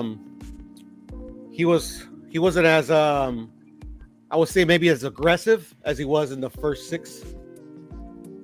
You know, even though I agree that Boots did go back to what he was doing, but round 8, Bozy was on his case. because he was falling in, and that was one of the things that, you know, one of my buddies, Angelo, he didn't say that Bozy was overrated, but what he did say was, I don't understand how you get to this point where you're in the championship fight and you have to constantly yell out technical advice. You shouldn't be screaming about the fundamentals on this stage. Right now should be the time for tactical advice. Yeah, exactly. But he was screaming on Boots, man, in between rounds. I think it's between 8 and 9. He's like, "You stop falling in. I'm telling you, you got to stop falling in." Easier said than done. And that's what's going to make the point why I have Virgil winning against Boots, even though it's going to be highly competitive. I want to say 50-50, but I edge it towards Virgil. Is Virgil, in comparison to their experience at the top level, it's night and day. Like literally, like Karen is probably the best fighter that Boots has faced. What about Stanionis? Standpoint, Stanionis, I thought it was gonna be more competitive than it was. Like literally, Boots impressed me with that Stanionis fight because I thought it was gonna be. I thought Stanionis was live, to be honest, but Boots completely dismantled that man. You know, and kudos to him. But I'll give him Stanionis, but like literally, like just Virgil's been in there with some excellent fighters, man. He's literally been in there with all styles. Virgil has, like varying degrees of like of level, you know, but still like literally like Virgil has literally seen it all. Just for me, I just found him to be just a tad bit more technically sound. Whereas I think on the surface, Boots was like the more dynamic athlete between the two. But just, you know, again, like I said before about Virgil, his form, his technique. Mm-hmm. I can't think of a single punch that he throws where he just leaves himself completely out of position. The only thing that I would say about Virgil, offensively, that I'm not really too crazy about, is just the lack of variance in speed. Like I would like to see Virgil change up his speed just a tad bit. I hear what you're saying. He does tend to run a little hot. Like he throws everything is fast and hard. It's crisp as hell though. Yeah. Like No, I hear what you're saying. Yeah. He needs to like calm down, like take a breath. Yeah. You know. No, I get what you're saying. I definitely get what you're saying. Just a little touch hit and boom. Then let it he gets a bit overzealous. Touch, boom, let a big shot rip. Yeah. But what I like about Virgil, with so much heat, just being able to occupy a guy in order to find a vacancy. Yeah, no, for sure. No, sometimes you have to like let it develop. Can't rush it, you know. Don't rush an opening or a trap or whatever. Just because sometimes you just gotta take a step back, you know. But what I do like about Virgil is like literally he's like so composed. Yeah. Like in like Mean Machine, Bohachuk, like literally like he could have folded, man, but like literally like especially in Bohachuk fight, like instead of Virgil like at least like even maybe taking a step back, like you said, maybe like taking a breath, like he went at him and like literally won on the fight in my opinion. Like to me, like I think maybe like panicking in that moment probably would have lost him the Bohachuk fight, but he went at him. Yeah, big time. Because to be honest with you, he actually the rounds that he got dropped, he actually dominated those rounds to me. Yeah, I agree. Like especially the first knockdown. Look, I'm like, yeah, like Bohachuk had a moment, but like Virgil dominated the whole round. Facts. It almost like woke him up. Yeah, it did.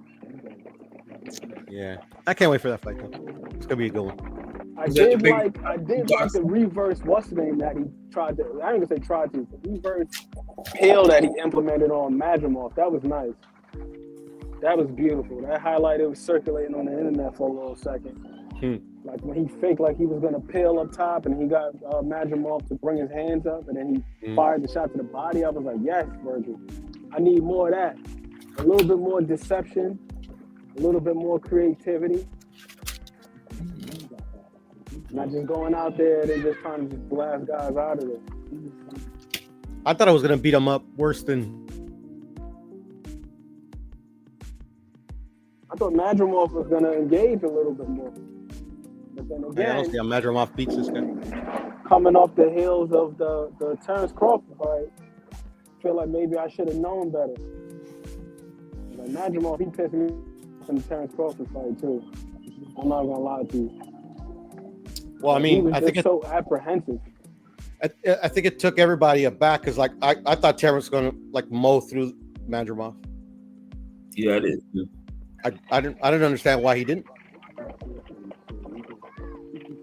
I think because he was largely in control. The one thing about Bud, if you look at the majority of his fights where he's got stoppages, it's generally on counter punches. And Madrimov, he was just, it just seemed like he was just too conscious of the counters from Bud.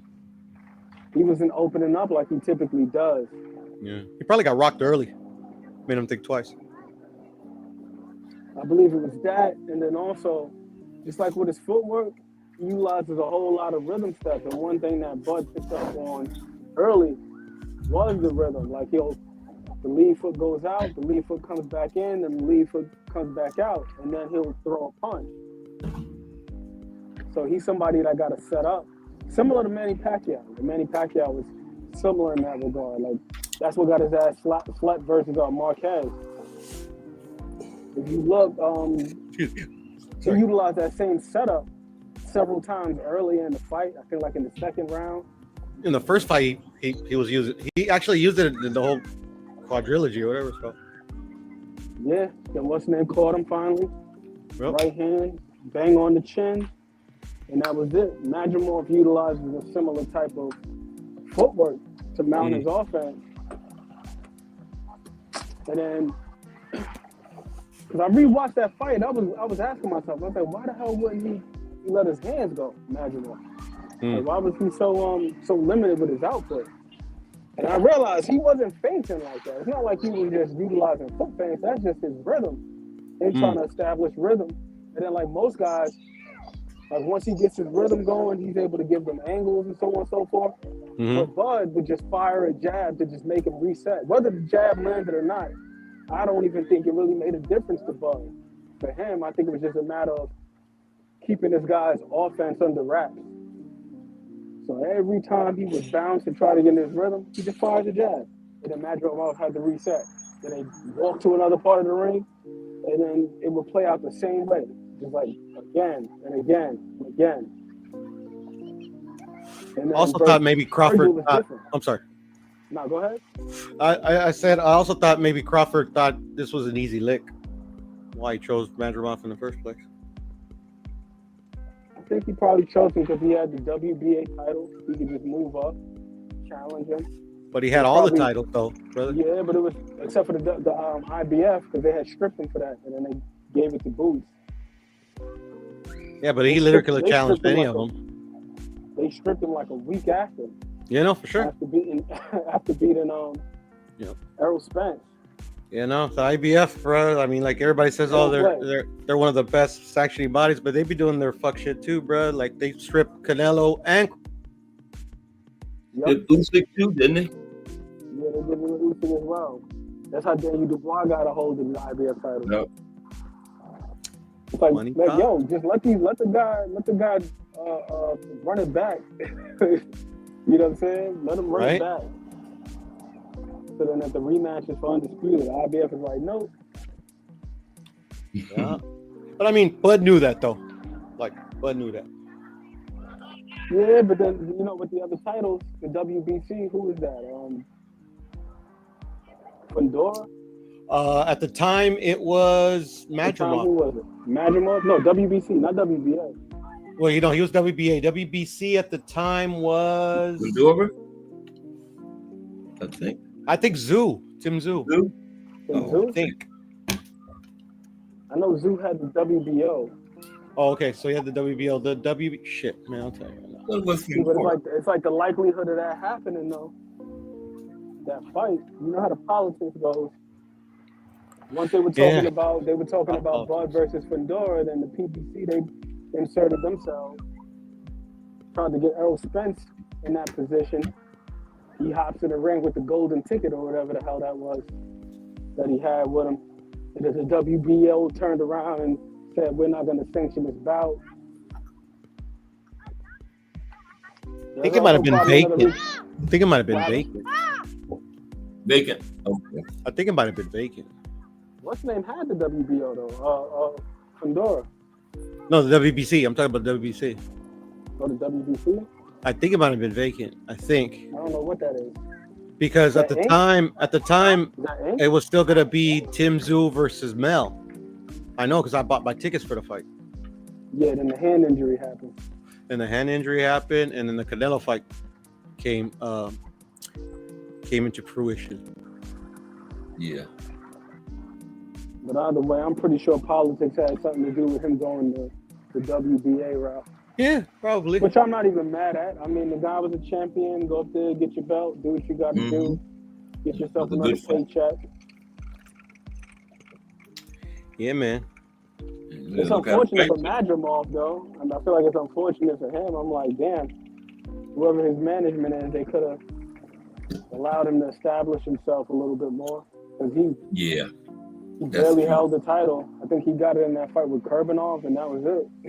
Yeah, I mean, so they fed him to the wolves. I mean, at the end of the day, like, he was a paper champion anyways, bro. So, I mean, 154 is all paper champions in my eyes. 154 is one of those interesting divisions to me, kind of like 140, where it feels like it's just solely a matter of matchup. To me, so we have a lot of specialists. I can't think of who I would consider to be the most complete at 140. Because like you got these guys that are 140 or 154? Both of them, both divisions. Oh yeah, 140, the most complete. Gary Antoine. I don't like his inside game. That's the only thing about Gary Antoine. Like, he's a smotherer. It's getting better. He's a smotherer. I thought in Puello he showed excellent inside game, and versus Rolly. Was it Rolly yet? Yeah. Ryo was no, not Rolly. Ryo. Excuse me. Against Ryo. But that was mainly like the jab. He's got a damn good jab, good power, good athleticism, so on and so forth. I think Kim just lacks experience, but I think Gary Antoine is the man there. Like he's still got less than 20 fights, right? Mm-hmm. He don't have a lot of fights. My favorite lot of inactivity. At 140 is the Check-in Wolf. That's my guy. I really like his style. At where? At 140, the Check-in Wolf. Who's that? Arthur Biarsanov. Arthur who? Biarsanov. I think you mentioned him a while back. I don't think I've seen him fight. Yeah, I like him a lot. He fights out of Canada, originally from Russia. And then the non-champions, bro. 140 is stacked, bro. Lindolfo needs his shot. Barboza got his shot. He, he succeeded, but then failed. Duarte starting to look. I mean, he looked good against Sims. Like he looked a lot better than I thought he was going to look. He's showing a bit of improvement. He's showing a bit of improvement. He did. His feet were terrible once upon a time. Yeah, and they were, bro. Like against the guy that Kenny Sims beat. He fought him in Riyadh.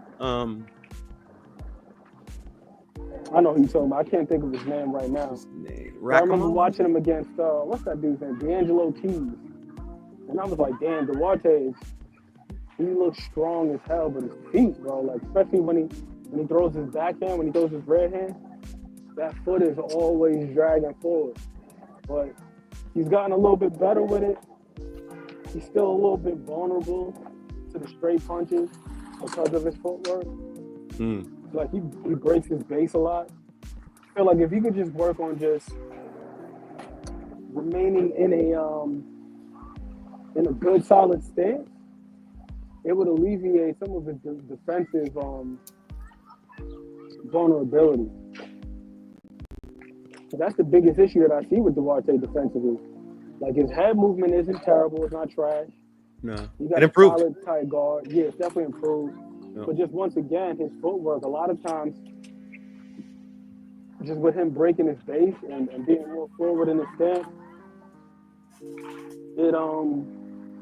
it leaves him a tad bit squared up. You know, the I hear thing you. about being squared up, you're a bigger target. Yeah, If you facts. could be a little bit more bladed, now you're a smaller target. I think if you just continue to work on his feet. One thing about him, though, is we're never going to get shorted in the fight either in terms of effort. That guy comes in phenomenal shape. I'm looking at him, his musculature, and I'm like, God damn, man, he's got muscles popping out of his muscles, especially his Yeah. back. Facts. Dude got strong ass back. Mike, what does he do? Like chop wood all camp? Yeah, probably. Shoulder strong. That guy's in phenomenal shape. Or he's with Victor Conte. Hey, get with Victor if you got to. I'm not mad at it. Listen, bro, I am not mad at it. Nah, Yeah. but shit, in all seriousness, I'm not mad at it. My take on the whole Victor Conte thing is, if there is that much I'll be right back. suspicion around the guy, to the point where you feel like he's damaging the sport, then we got to find a way to get him out. Start a petition. Take some type of action. Otherwise, we just wasting our time talking about it. When the last time you did a casual school, man? So. Yesterday, I think. Yesterday? Yeah, I was watching Sugar Ray Leonard versus Armando Muniz. Nunez. Yeah. Yeah, that was early in his career, wasn't it? Yep. Yeah. Nunez. I can't remember that. It was a good fight too. Yeah. Really good fight. I have to go back and Sugar check Ray that. had that jab popping. I think he started a little too fast though. Sugar Who was knew looking- yes? Nah, Sugar was looking a little Sugar Ray. ragged by the fifth round. Because he came out early on throwing heat. Yeah. Looked a little tired by the fifth. And then the movement stopped. He started playing his feet. That's the one thing about Sugar Ray Leonard. Like that guy, either he could, use his legs, use his agility, but then when all else failed, he could just bite down and stand there and trade. I know. He had that dog in it. Yeah. That was a dog, big dog. Yeah. That was one thing about him. He could bite down at any time. That's ex Thomas Hearns. That 14th round.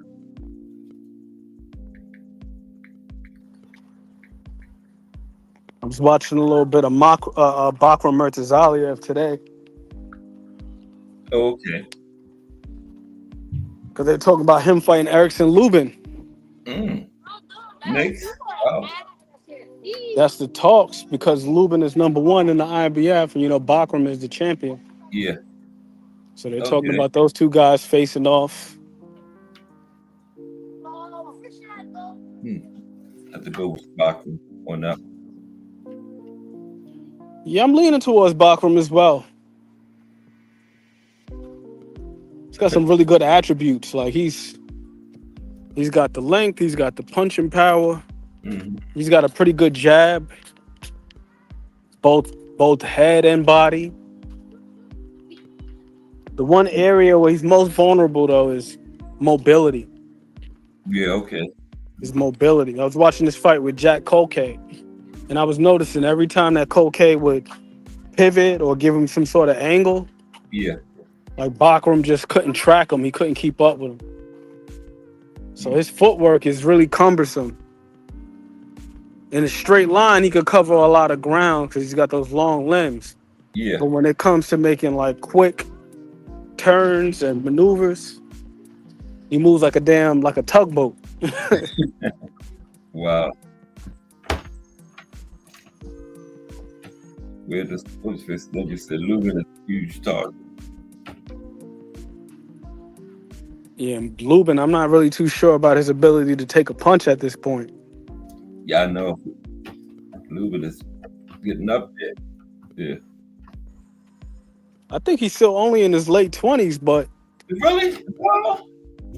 Yeah, at the most he's probably 30 or 31 at the most. Oh. Yeah, Erickson Lubin's not an old guy. Hold on. He's 29 on the dot. Is that all? Wow. Yep. He just seems like he's much older.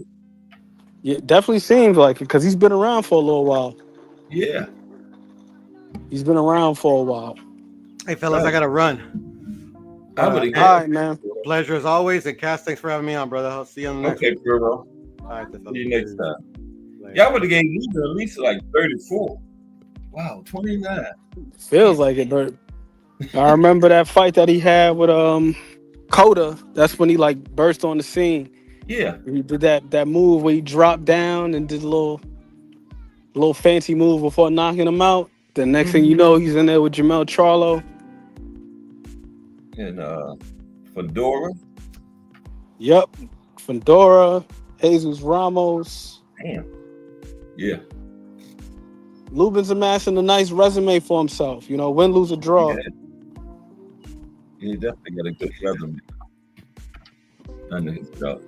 Yeah. Then Bach put another name on it. Mm-hmm. Yeah. But okay, get ready to. All right, so. When are you gonna do another casual corner? I'll be missing them. On the air dropped off. Okay. Appreciate everybody for coming through today. I think we're gonna look at some nicknames tomorrow. Some famous boxing nicknames again.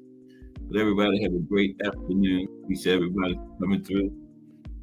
Thomas Hill, Puro, and Amber Queen on the panel today. Appreciate those gentlemen. Everybody have a great afternoon. We are out.